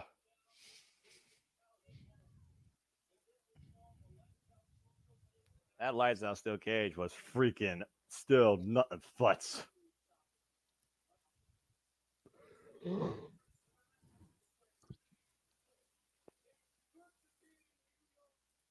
Good to be in New York. Whose house? Swear's house! Yeah, how's Swear doing? It's still weird to see Prince Nana being a babyface because the Right? embassy was forever heels. We talked about Ring of Honor, Exactly. literally. OG manager. It's like you talk about a guy like Ricky Steamboat who never turned from face to heel. Prince Nana was that heel that was never face. And it took Swerve getting over in this song to make Nana a babyface. You got to think that dance was intended just to annoy people, and then it caught on fire, and it kind of forced a face turn. Exactly. Mhm. What the? Huh? MVP! Oh shit! What the fuck? I literally talked about it in the pre-show with the MVP and Prince Nana face to face. Noah, what did I say when JJ walked away? That I this is the heard you. opportunity that What the fuck? Montarius Porter in AEW. If he brings out Bobby Lashley, I'm gonna lose my shit. I want you to. Oh boy. Yeah. Your opinion.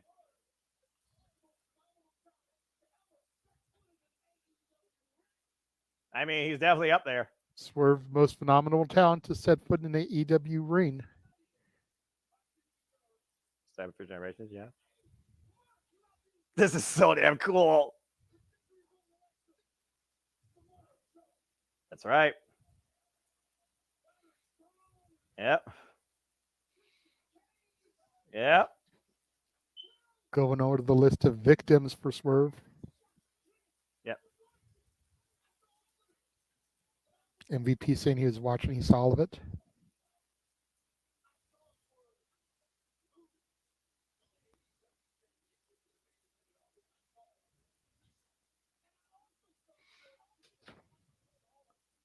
Burned down. This is crazy. But oh,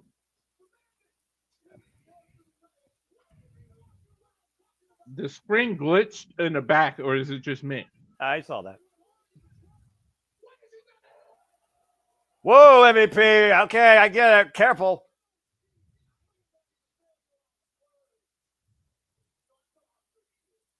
Huh. On you. Oh, you fucking kidding me? Uh-oh. Whoa.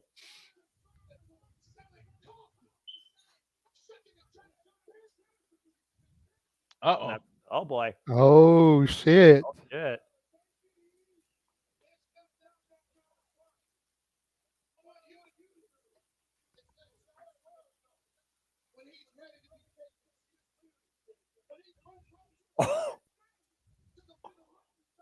Whoa.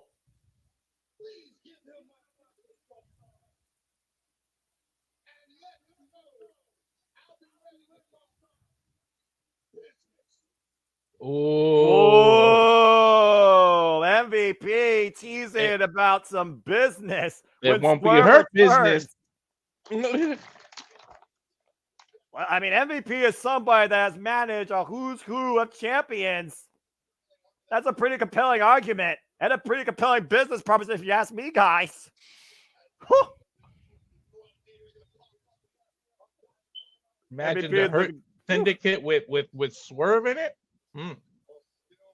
Well, still plenty more to come tonight as we gather ourselves, and business definitely might be picking up here sooner rather than later, ahead of the 5-year anniversary. Again, we hope y'all have enjoyed our coverage. Swerve Strickland, he'll be back soon. And honestly, he might have a new business proposal waiting for him too. Hey, could we see another merger? You know, we saw the Mogul Embassy. Could we see the Hurt Row? I mean, Oh wow. Hurt Row. I mean, I I said think, this is the opportunity. You use this to I think introduce AEW somebody. is a bit more creative than that. But I understand what you're saying when it comes to the quality, because my brain right now, I'm just seeing it. Swerve, Lashley, Benjamin. Fuck yeah. Porter. Their own version of evolution. You got Shelton Benjamin the Elder. You got Go to standard. Mm. And add Powerhouse Hobbs to the mix. Just give me all the power. Give me all the power. Oh my God! Give me all the power. All the power. This is why I love AEW. At that point, you might as well call them Power and Glory instead of the Hurt Syndicate. Hey, it will work. That's a great business proposal right there. Look at us talking about it. Like I said, guys, 5 years. There's a reason why this company still exists. There's some changes coming, clearly. I mean, I said it. This is the opportunity, but I wouldn't have pictured MVP in 100 guesses. Yeah, right? Of course, MVP, also former IWGP Intercontinental Champion, world recognized. We saw this guy show up in Bloodsport and challenge George Barnett. MVP's making moves as much as JBL at this point. He's gonna be in Bloodsport soon. That match still not officially signed, but you gotta believe he's training for it. And of course, you and James will be covering Bloodsport, as me and JJ, of course, cover WWE and NXT, and we'll always intercollab when it comes to our coverage of TNA. Speaking of next time we cover TNA, it'll be Bound for Glory. Still up for debate. Whether or not I'm going, don't know yet. And again, folks, we keep covering always here WWE, NXT, Ring of Honor, AEW, TNA, and some independent wrestling shows on my Combat Sports UFC 2 here on the Simple Network. Outside the shenanigans, we always like to offer you weekly Saturday night, usual time, 11 p.m. Eastern Standard Time. And whether it's just a chat or whether it's more of a lyrical exchange at the expense of some people's dignities, we hope that you enjoy the ride with us here, as our passion for all things wrestling and various sports entertainment is not leaving anytime soon here on the Reliable Network. And right now we got a full commercial break to breathe. After that, as I just was fancy booking Hurt Business. Very fitting of the kind of commercial that just came on while you were plugging the Saturday Night Shenanigans. I don't know if you noticed that, guys, but that was a country music awards. I did too. It'd be a great time for you to throw up that graphic there, Walter. I do not work for this freaking company. Okay, I do not work for them. I don't know contract sign. Anyway, golly. Okay. Anyway, go ahead. Throw up the daggum thing.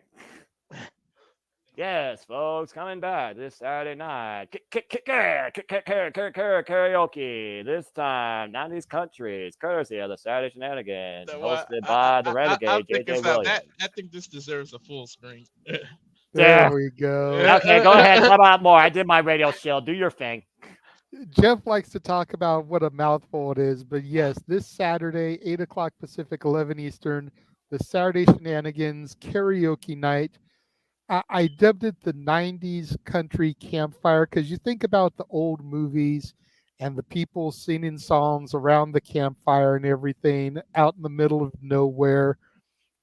And I just thought it was a fun way to kind of tie it back to our theme of 90s country that we're going to be doing. There is a playlist circulating the group chats. I know Noah's listened to some of it personally.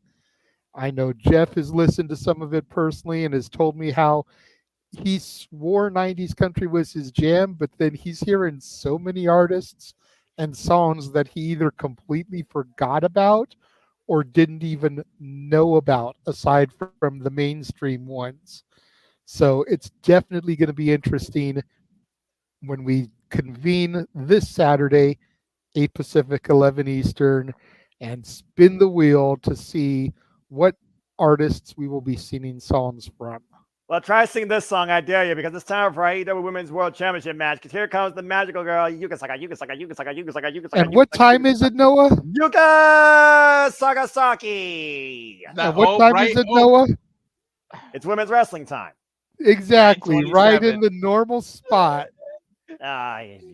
Aubrey Edwards, our official for this match. Yuka Sakasaki, the magical girl who was on a 10-match winning streak, by the way, came back to AEW Collision recently, currently 4-0, and also a graduate of Tokyo Joshi Pro Wrestling. Congratulations to her.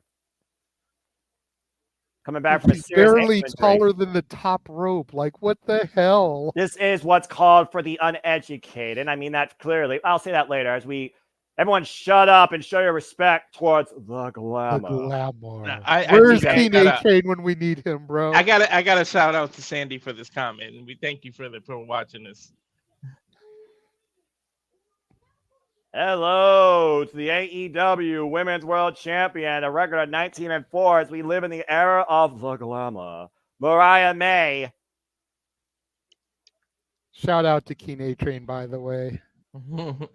And again, Sandy, always appreciate your support, my friend. I hope everything's going well for you in and out of the sports show. Whoa! All right, well, never mind. Keen A-Train, who made our opening for the Saturday Shenanigans, so we get to see a little piece of him every week. I'll be sure to check that out when I first see it this Saturday. Meanwhile, we are seeing Yuka Sakasaki and Mariah May. She asked Yuka to do one thing: bully me, because she's been calling Yuka a child. And for those that don't know, Yuka Sakasaki is actually, you ready for this, folks? Older than Mariah May. Yuka's 31. Mariah May's 26. Anyway, bell rings are underway. Thank you, Noah, because I don't know much about Yuka, so I'm glad you're an educational Sakasaki tool. is a Joshi with 10 years of wrestling experience, double the wrestling experience of the glamour. Mariah May, a 3-time Princess of Princess champion, the premier title of Tokyo Joshi Pro Wrestling, and a 4-time tag team champion alongside her partner Mizuki in the Princess of Princess champions. Oh! I'm gonna guess she goes about 5 feet, 5'1", because damn. Yes, that's correct. Big things come in small packages. You don't want to piss off this little dynamite. She may be magical, but she can bring some dark arts if you push her the wrong way. And these two just slapping the taste out of each other's mouth. I like it. I always love watching Joshis wrestle more. Never mind. Meanwhile, I'm about to chastise part of the wrestling business, and I'm not even getting paid for it. So, nope, not going to do it. Both women just slapping the crap out of each other. Do it more. Test your spirit. Where's Joey Styles when we need a good old-fashioned catfight call? No, that's not a cat fight. That's just a stiff rolling elbow to the face.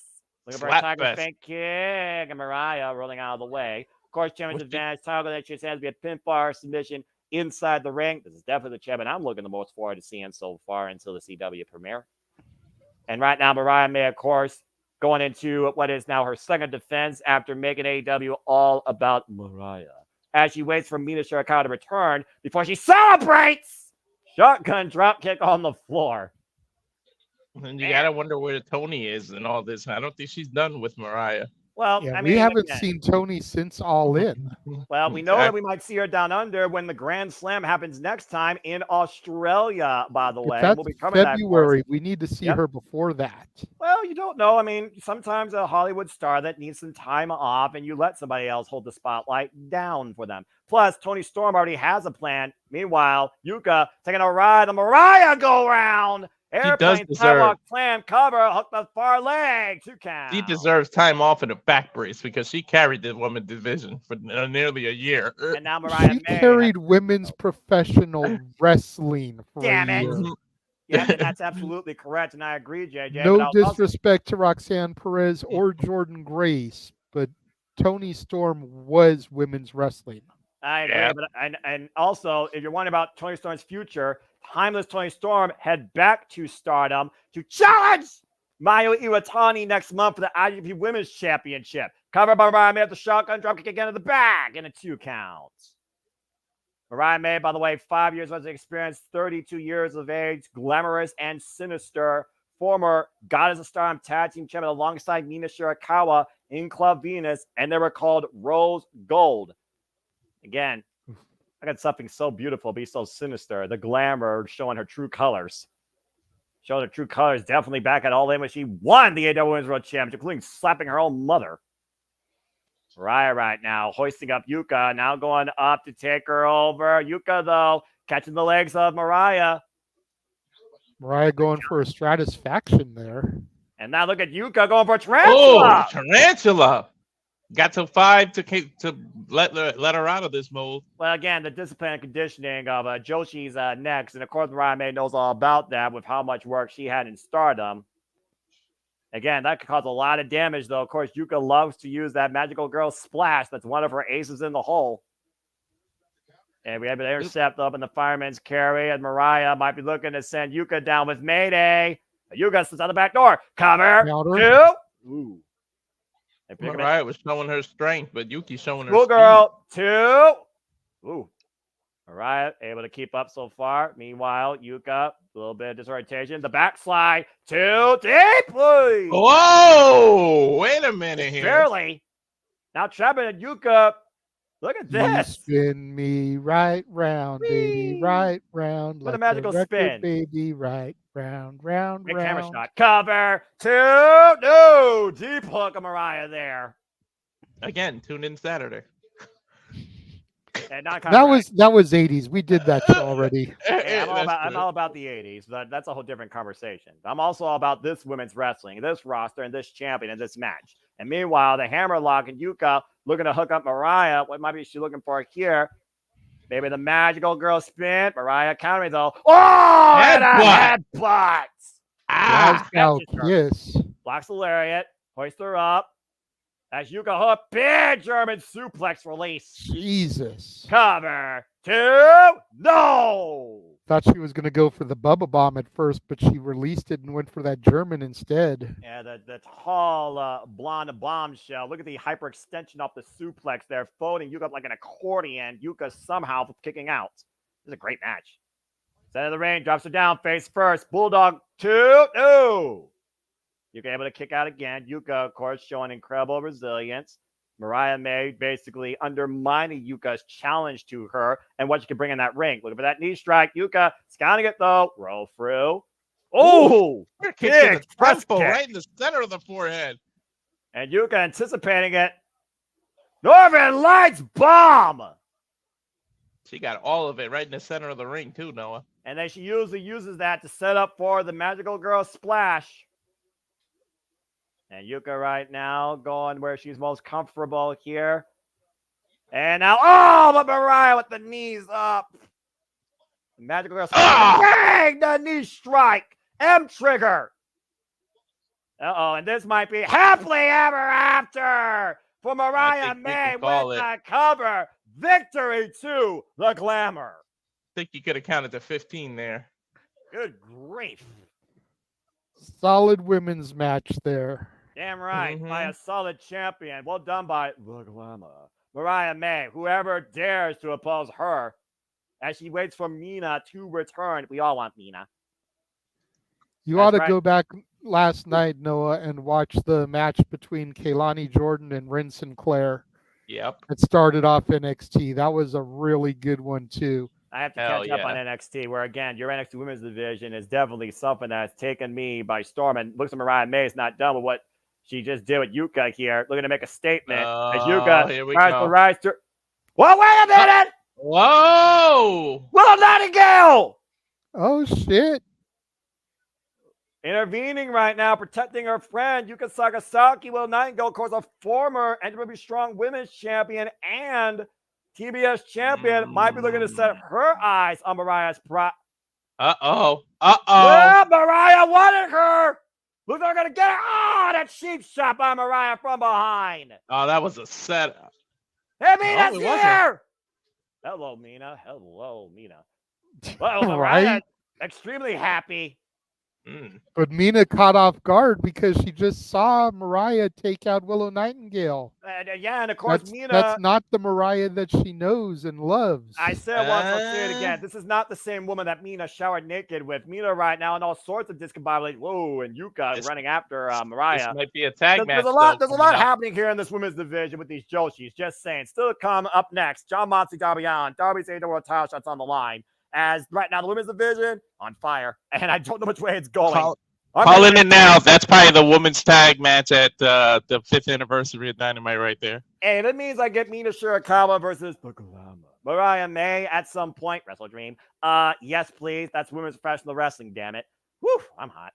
Anyway, great match. And to wrap things in the bubble, Yuka, strong effort, got dropped with happily ever after. That's what that actual tombstone's called, by the way, folks. And Mariah May won. Willow coming to the aid of Yuka. Of course, they are great friends. And Willow looks like she was eyeing Mariah's prize. Why others' eye prize is, that's a different conversation. Why she's been asking for Mina because she has yet to do her celebration. Mina arrived, rose gold back together, but I don't think it's going to last this time forever. And there you go. So I guess we'll see what happens next. Woo! So Moxley and Darby are next. I thought there was a open challenge trios match that might have been happening. No, that's No. Collision. And that is a match in respect to Hispanic Heritage Month, of course. Shout out to you and Datilla. Of course, that will be Duelistico, Commander, and Hologram in a star-studded triple threat. Don't forget about Los Dominguez. Of course. I would never forget about the Dominguez. Anyway, now I can breathe. They definitely won't forget you this Saturday. And you just ruined my mood. I need Mina and Mariah back on my screen, please. Thank you. Anyway. And in case you don't want to forget any of us, there you go. Damn it, Walter, you freaking idiot. Anyway, just go ahead and look at some comments real quick. Let's try to regroup myself from you two yahoos. Let's see here.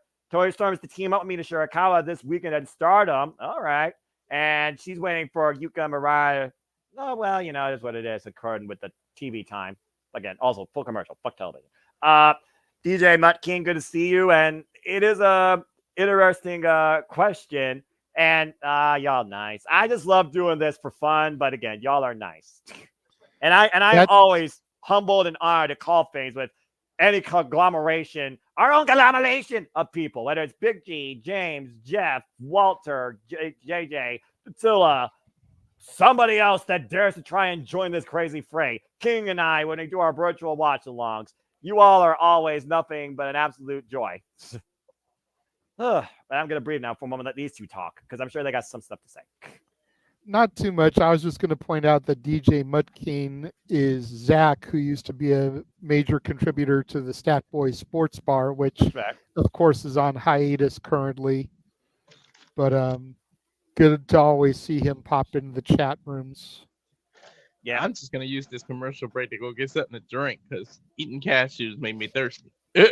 That's probably a wise move, considering, again, folks, as again, we hope you've enjoyed this coverage of Grand Slam. As the Death Rider is about to arrive, it is time for our main event on a night where MVP is about to pick up business in AEW and possibly listen to the services of Swerve Strickland on a night where Nigel McGuinness may have had his final chapter, and the final countdown still is not over for the American Dragon. Bryan Danielson, the Young Bucks are still AEW Tag Team Champions, but Kyle Fletcher might question his own morals and his friendship with Will Ospreay in a moment that might have been caused by the influence and literally created by Don Callis. With the fact of the matter that we know that Mina's here in AEW, Mariah's extremely happy, but Willow and Yuka might want a piece of the glamour. It is time for our main event concerning a future shot for the AEW World Championship, as the only three-time AEW World Champion, Jon Moxley, looks to once again teach a lesson for the third time to Darby Allin.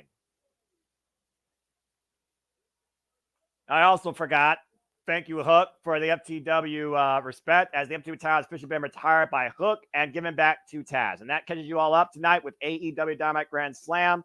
Again, hope you enjoyed the coverage. Please subscribe, comment, tell a friend. Of course, we are here at our main event where right now the future is completely unknown, as Jon Moxley came back and says, this company is not yours anymore, running shot with Marina Shafir, bringing a whole different form of a problem to this company now in his corner, alongside Claudio Castagnoli and Pac.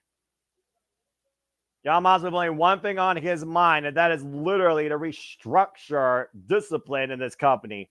Screw diplomacy. War has been officially issued, courtesy of the Death Rider, and we will be going full gear once again Saturday, November 23rd. I wonder what sort of gear the AEW will be in, though. And, of course, that'll be at the Prudential Center this year, and you all could get tickets now using the QR code on your screen. Of course, we'll be covering that. More often than not, Full Gear has been my favorite of the year, so I'm curious if that trend will keep up. Full Gear, November 23rd, Saturday, folks. Stay tuned for more on that.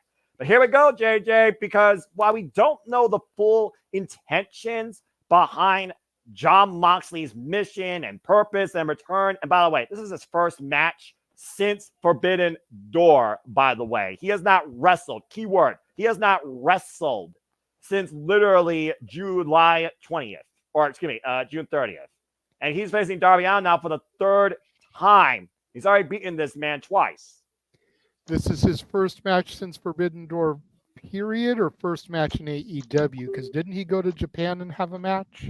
Nope, at Forbidden Door, that was it. When he Okay. lost that title to Tetsuya Naito, he has been MIA from wrestling since. Okay. For some reason, I thought he had a match in Japan shortly after that, like a week or so after that, but I could have just had my facts incorrect. Yeah, I literally looked. I was like, I can't believe that. This guy that's literally been wrestling harder than most people I could think of right now across the world has not been involved in a wrestling match since June 30th. And the first match back is somebody he says that's nothing like him and everything like him. But he has what he wants, a shot at the AEW World Championship.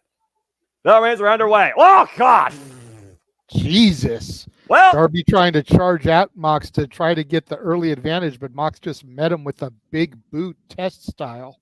Jon Moxley said he came back to teach everybody a lesson in humility. And that lesson is he believes everyone here has become content. He hasn't seen people grow. Think of Private Party. They're the guys that beat the Young Bucks within the first couple of episodes of this show. And what have they done since then in the last 5 years? Nothing. So they gave them a challenge by breaking Isaiah Cassidy's hand with a hammer. Oh, Jesus. And of course, we will be here at AEW Wrestle Dream covering that for you Saturday, October 12th, when they return to Washington, this time Tacoma, Washington. And the question still remains, will we see Darby Allin once again in the main event, this time for the AEW World Championship against the American Dragon, Bryan Danielson, or will we renew hostilities with Bryan Danielson and Jon Moxley? And Speaking of renewed, Jon Moxley has a whole renewed attitude. And clearly. Still dressed for combat as always. Mutual gear tonight. Looks like he's literally ready to go into war. Yeah, but now he's in the green combat pants. Wasn't he wearing black before? Exactly. Mm-hmm. And again, just using the ropes to his advantage right now, bracing Darby Allin's jaw and unhinging it. Darby Allin might have busted teeth at this point. And let's not forget, Marina Shafir is on the outside. That's a whole different problem to worry about. Oh, he's bleeding out of the mouth already. Darby. Jesus. Oh. Yeah, again, that tag on the mouth, to your point, JJ, I think that boot comes straight in the jaw. The scoop slam here. And again, Jon Moxley says, Darby Allin, it's been 5 years. You're still not ready. Darby Allin says, I am going to beat my idol tonight. Darby Allin said when he went out in this business, he was trying to look up to somebody. And he looked at Jon Moxley because, again, he did things his own way. Jon Moxley, who arrived in AEW at Double or Nothing May 25th, 2019, ushered in a paradigm shift. Now we're in 2024 on the verge of the 5-year anniversary. And he says this is no longer their company anymore? What the hell does that mean? I have no idea, but I'll tell you one thing. The longer this match goes, the worse it is for Darby. He's already bleeding out of the mouth. You can choke on your own blood. You can spit up. There's so many things. It's harder to breathe when you got a bloody mouth. Oh, God! Jesus. Shit! What the hell was that? Through the turnbuckle. Yeah, that was an Irish whip, and he went in between the top and middle ropes across the turnbuckles, to your point, JJ. And right out to the floor in front of the problem, Marina Shafir. And again, the problem is a problem enough just staring at you. Imagine it gets physically involved. By the way, still, I believe, the Defy Women's champion coming across from the pond at Progress. Take a look at this Irish whip, by the way, again. Watch the way Darby Allin's body contorts. Jeez! And it hits the steel ring steps on the way down. We still don't even know what the real extent of this business arrangement is between Moxley and Mariah. Well, he's always held Marina Shafir to a different standard because she is an alternative. I mean, she doesn't wrestle like other women or anybody else for that matter when you think about it. Of course, transitioning from the world of MMA into pro wrestling, and we see what she brings in Bloodsport and both AEW. I'm telling y'all, I feel like there's a deeper agenda going on here. You know, I agree. There's been rumors buzzing ever since that photo emerged on the internet of Tony Khan and Shane McMahon. This could truly be an invasion. You think about it, Jon Moxley, the former Dean Ambrose. You think about Claudio Castagnoli, the former Antonio Cesaro. You think Oh about dear. Pac, the former Neville.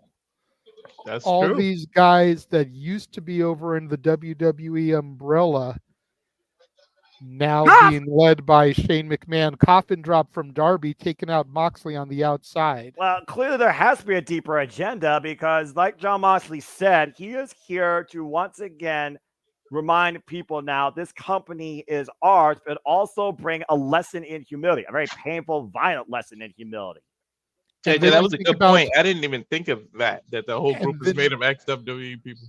yeah, What? with the exception of Marina, Mm-hmm. who kind of represents the Ronda Rousey, Mm-hmm. one of the four horsewomen of MMA. And then you got Yuta, who's more or less been excommunicated. And again, Darby But Allin then somehow. you think about other people that are on the AEW roster that haven't been getting used a whole lot, whether Oh, it's been because of ooh. injury or Mhm. over bloating. Keith Lee has been gone for a while. He could be Yep. part of this new agenda with Shane O'Mac. There's the problem right now, providing a solution for John Moxley as Darby Allin's looking to use that chair. Now, John Moxley, oh, God, scoop slam That to Darby on the apron. that could have been a renewed chance to use Miro before he, if you believe rumors, asked for his release. Well, Adam again, Cole, upon his return, if yeah, he right Mhm. now. decides to get away from the Undisputed Kingdom, And look at Shafir right now. By the way, Shafir, of course, Mrs. Strong, might we add. Roderick Strong's yeah, wife. Just put that out there. As we had Roderick Shafir with a Strong. cheap shot. Cheap shot on the Mhm. outside of Darby Allin. And we saw Roderick Strong and the Undisputed Kingdom humble themselves earlier tonight to Hook, who, of course, retired and returned the Taz-friendly heirloom, the FCW Championship. John Moxley firmly in control here. Why we still question the DNA of Darby Allin, considering the amount of absolute destruction this man has done to his own body since being part of AEW, particularly. If they start adding all those people, then we know that there's a spy watching us from the AEW, man, because they love stealing JJ's ideas. John Moxley right now exercising his will against Darby Allin, just pushing his boot against the side of the head against the ring post. And Darby Allin finally overcome his idol. First one, quiet picture in picture here. Don't go anywhere. Fuck television. Darby might be bleeding out from the ear. When if Darby wins and he gets to keep the shot, is he really a viable challenger? Like, do you buy into him possibly ending Bryan Danielson's career? It's one of those Yes and things. no. Yeah, I would say suspension of disbelief. You got to consider the heart of Darby Allin. You got to consider the drive. You got to consider the history, the work ethic given to AEW by this former multiple time TNT champion, and also where we're going. Back to Seattle. Remember, last year he was part of Wrestle Dream in the main event. And meanwhile, John Moxley holding Darby Allin up in the stalling vertical position. Oh, this is bad. God power damn, driver, pile man. driver. That was Let me about a take 20-second delay. let me take your question and flip it back on you, Walter. At Mhm. WrestleMania 30, did you really believe that Bryan Danielson, then Daniel Bryan, could defeat Triple H, Randy Orton, and Batista all on the same night? At that Despite point, despite the way that the crowds and the Yes movement was behind him, did you truly believe that he could do it? I was such a Daniel Bryan fan, but I doubted it. I doubt Vince McMahon would actually put him over. Like, in the terms of creative, I was like, I bought him as a champion and bought him as doing it, but I just didn't think he had the machine behind him. And I mean, And I was and kind of that goes right. and that goes back to the point I made earlier during the Danielson McGuinness match. Mhm. Darby Allin could very easily be being positioned here as AEW's Bryan Danielson in Mhm. that very scenario. Despite the fact this man wants to climb Mount Everest and also go up to space. He crazy. And John Moxley again throwing Darby Allin to the outside. And once again, John Moxley asking the referee to start a 10 count.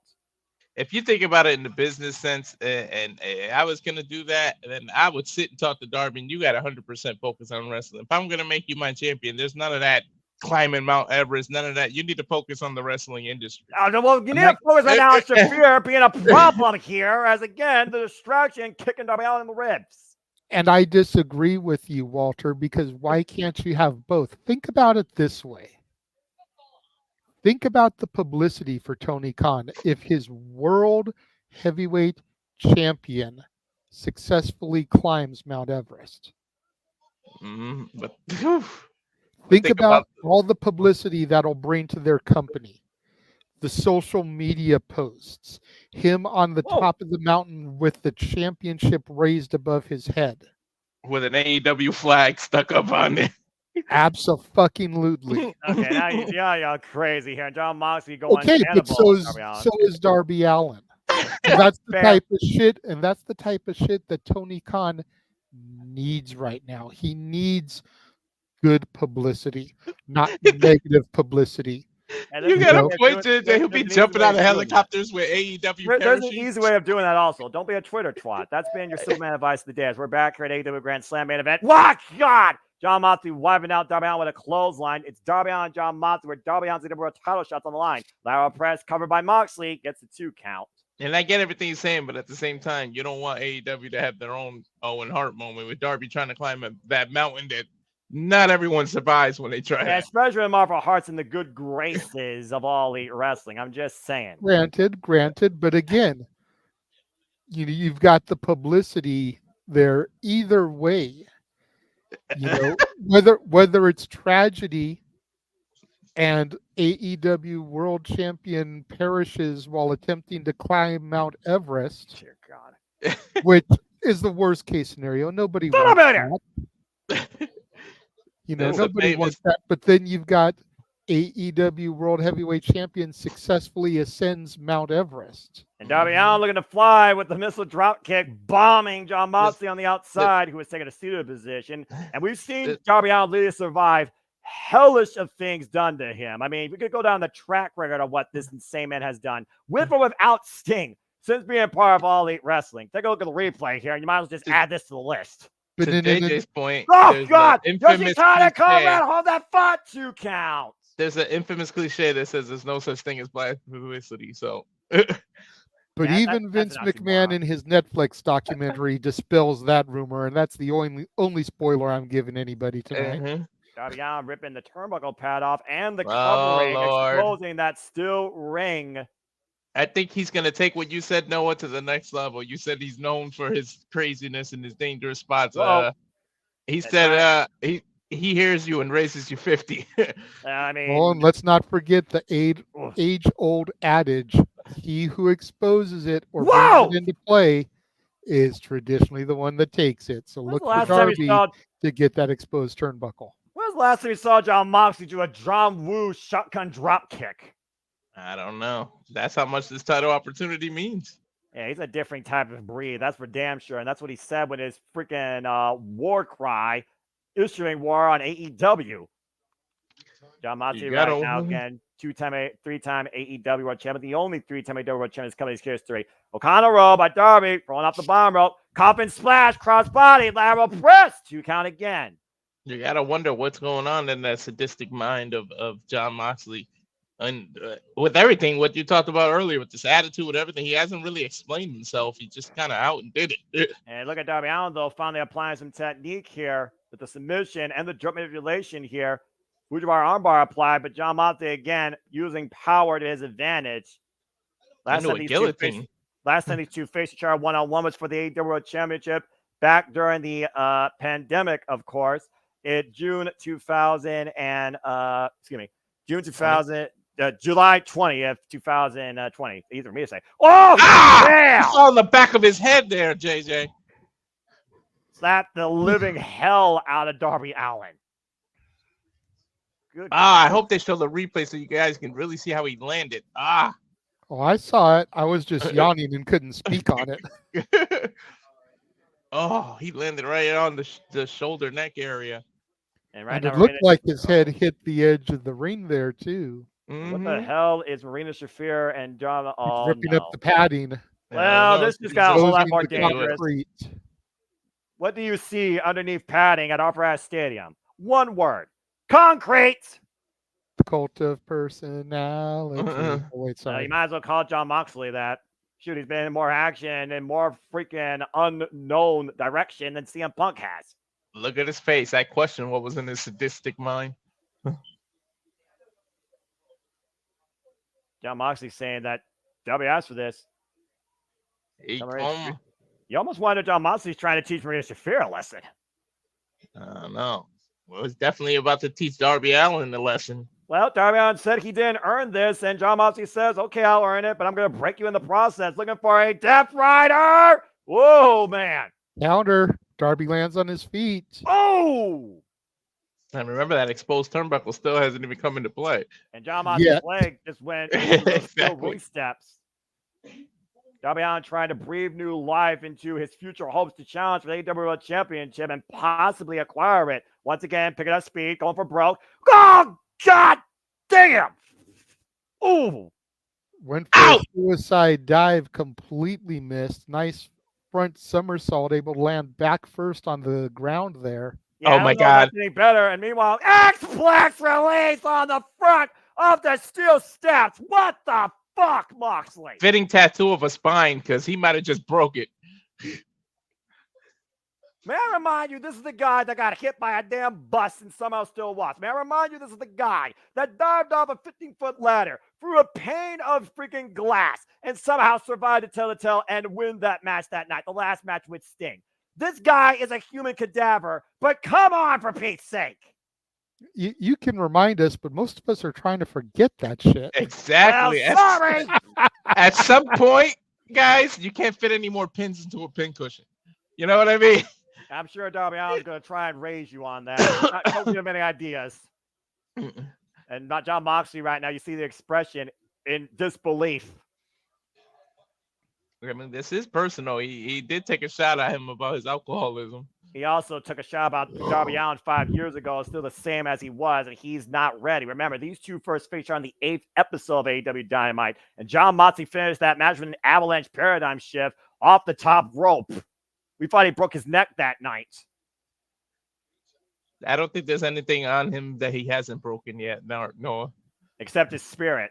And you can clearly see that here. And John Moxley is testing Darby Allin for that spirit. Again, John Moxley said if there is one person that you compare him to in AEW and you can't compare him to, it's Darby Allin. And John Moxley, head first, exposed turnbuckle, and a schoolboy by Darby. Almost got it. Wow.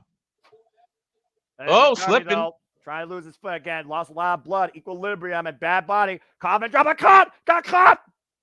River neck and choke. Wow. That was a beautiful counter by Moxley.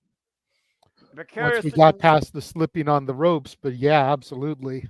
And it's a body lock, and the hooks are in. That forearm is deep underneath the jaw right now, Darby Allin. You see his head literally turning purple. And again, remember, he's been bleeding out of his mouth, so he's already choking on blood, and then this chokehold doesn't help.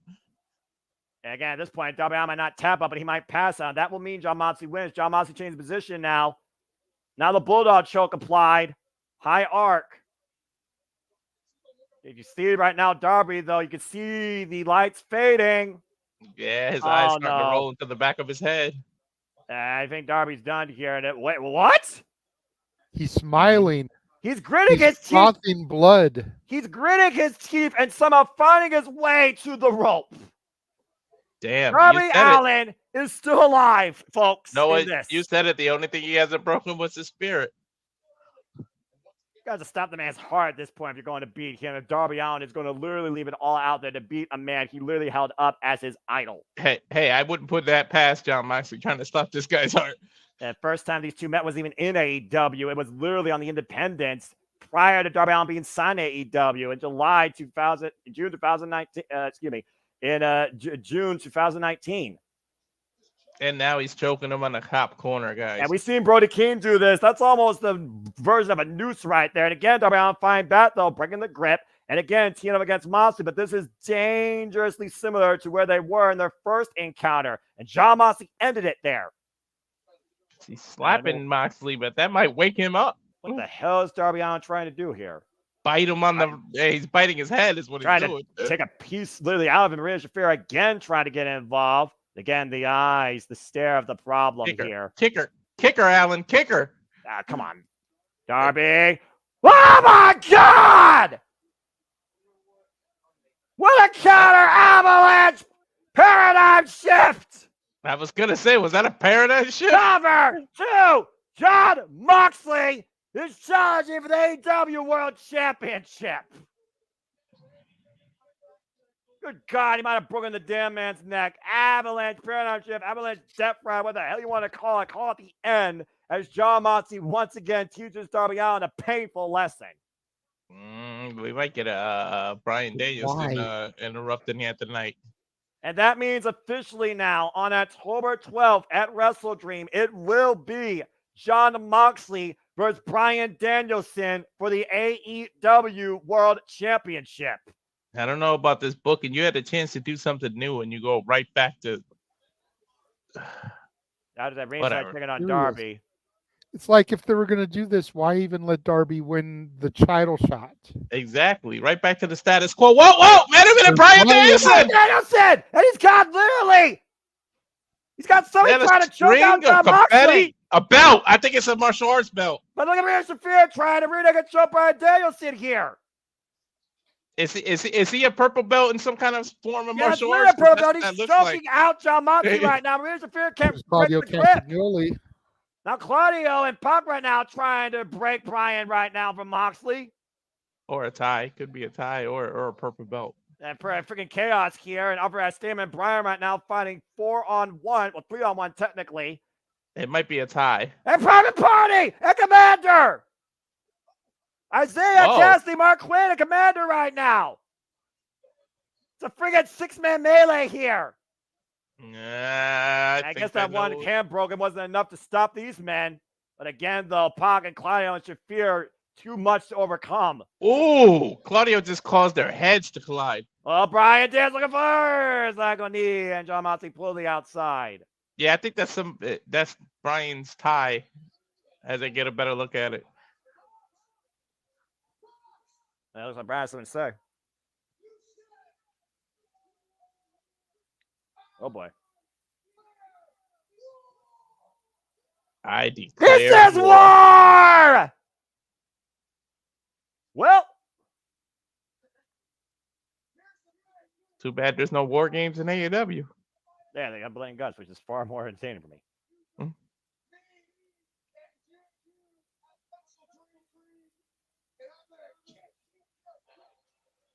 I'm gonna kick your fucking head in. Thank you, Walter, for actually being uncensored here. Uh. Well, the ballots have been drawn, and we see who stands on each side. It will be John Moxley and Brian Danielson for the AEW World Championship. Obviously, the future of this company at Wrestle Dream, and that will be our main event on pay-per-view October 12th. Guys, I know I talked shit about the last pay-per-view, but I think this has got to be a hardcore match. You got to do a no rules match. You can't restrict these two. I mean, I guarantee you they're going to make sure they break every rule in the book and every bone in each other. I think we just solidified the fact that Brian isn't wrestling it, or he isn't retiring at Wrestle Dream. Yeah, his final countdown, JJ, is like Dustin Rhodes. He may be on one last ride, but neither man is ready to put up the boots yet. And still to come, of course, as Grand Slam Dynamite comes to conclusion, on Collision, it will be Pac, Claudio Castagnoli, and Yuta defending the Trios Champions against Private Party and Commander, despite the fact Isaiah Cassidy is going in that match with a broken hand. We'll also have the Learning Tree facing the Agglomeration in a 6-man Texas Tornado tag. Jack Perry will have a TNT Championship Open Challenge. Saraya will face Jimmy Hayter for the first time ever in one-on-one action under Saraya rules. And, of course, we also will have Double J Jeff Jarrett versus Hangman Adam Page in a Lumberjack strap match. Kazuchika Okada will face Sammy Guevara in an AEW Continental Championship Eliminator match. All that and more this Saturday on AEW Collision Grand Slam. As boy, did shit at the fan tonight. War's been declared on two sides as we head towards the 5th anniversary of Dynamite with Will Ospreay and Ricochet for their national championship. And also made official, Serena Deeb will face the regular DMD in Pittsburgh. Nothing right now is slowing down All Elite Wrestling. If anything, a lot of stuff is changing, but I will tell you what is ending. That's our stream here, as we'll conclude here shortly.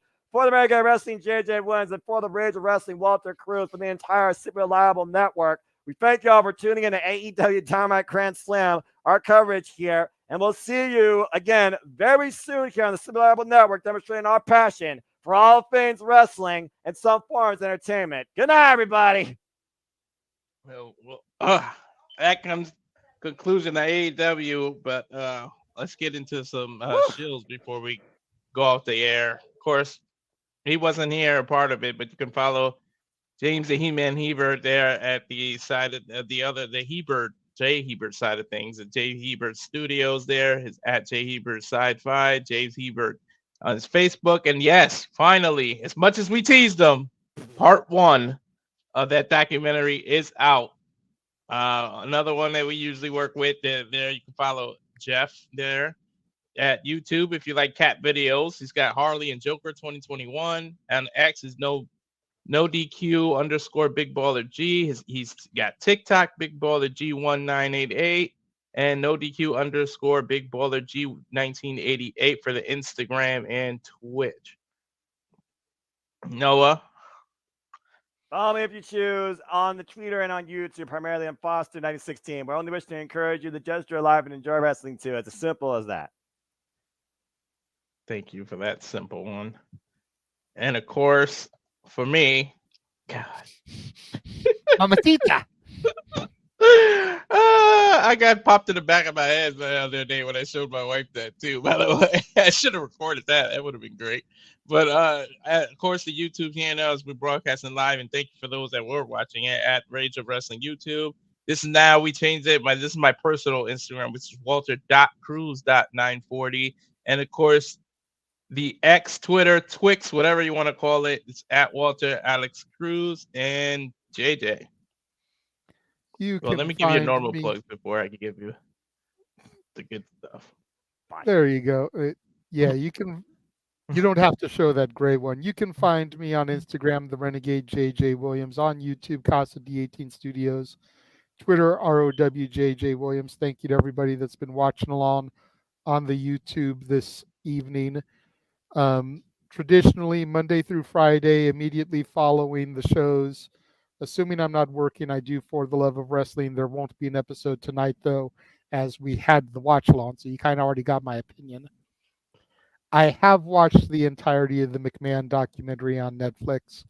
I will be filming my review tomorrow and hope to have it edited and uploaded no later than either tomorrow night or first thing Friday morning. That's all I'm going to say about that. You can find my review for The Killer's Game starring Dave Bautista and featuring Drew McIntyre in a minor role already up on the members only section of the Casa D18 Studios channel. Same place the McMahon review is going to be. And then, of course, we talked about it earlier, country karaoke this Saturday night, 8 p.m. Pacific, 11 o'clock Eastern. Who will the wheel determine that will sing, and who will the wheel determine that we will sing? What artists and which singer? It's all up to you with your super chats. All right. That leaves Noah to take us out as only Noah can. I'll go ahead and just do it like I've been doing, like I've been saying, like I've been seeing it in UK game shows. You all will know what to do when I tell you to do it. Walter Cruz, Rage of Wrestling. Say goodbye. Adios. Renegade Wrestling, JJ Williams. Say goodbye. Have a good evening, everybody. And it's also a goodbye for me. So until next time, folks, make a positive about life and have a good night.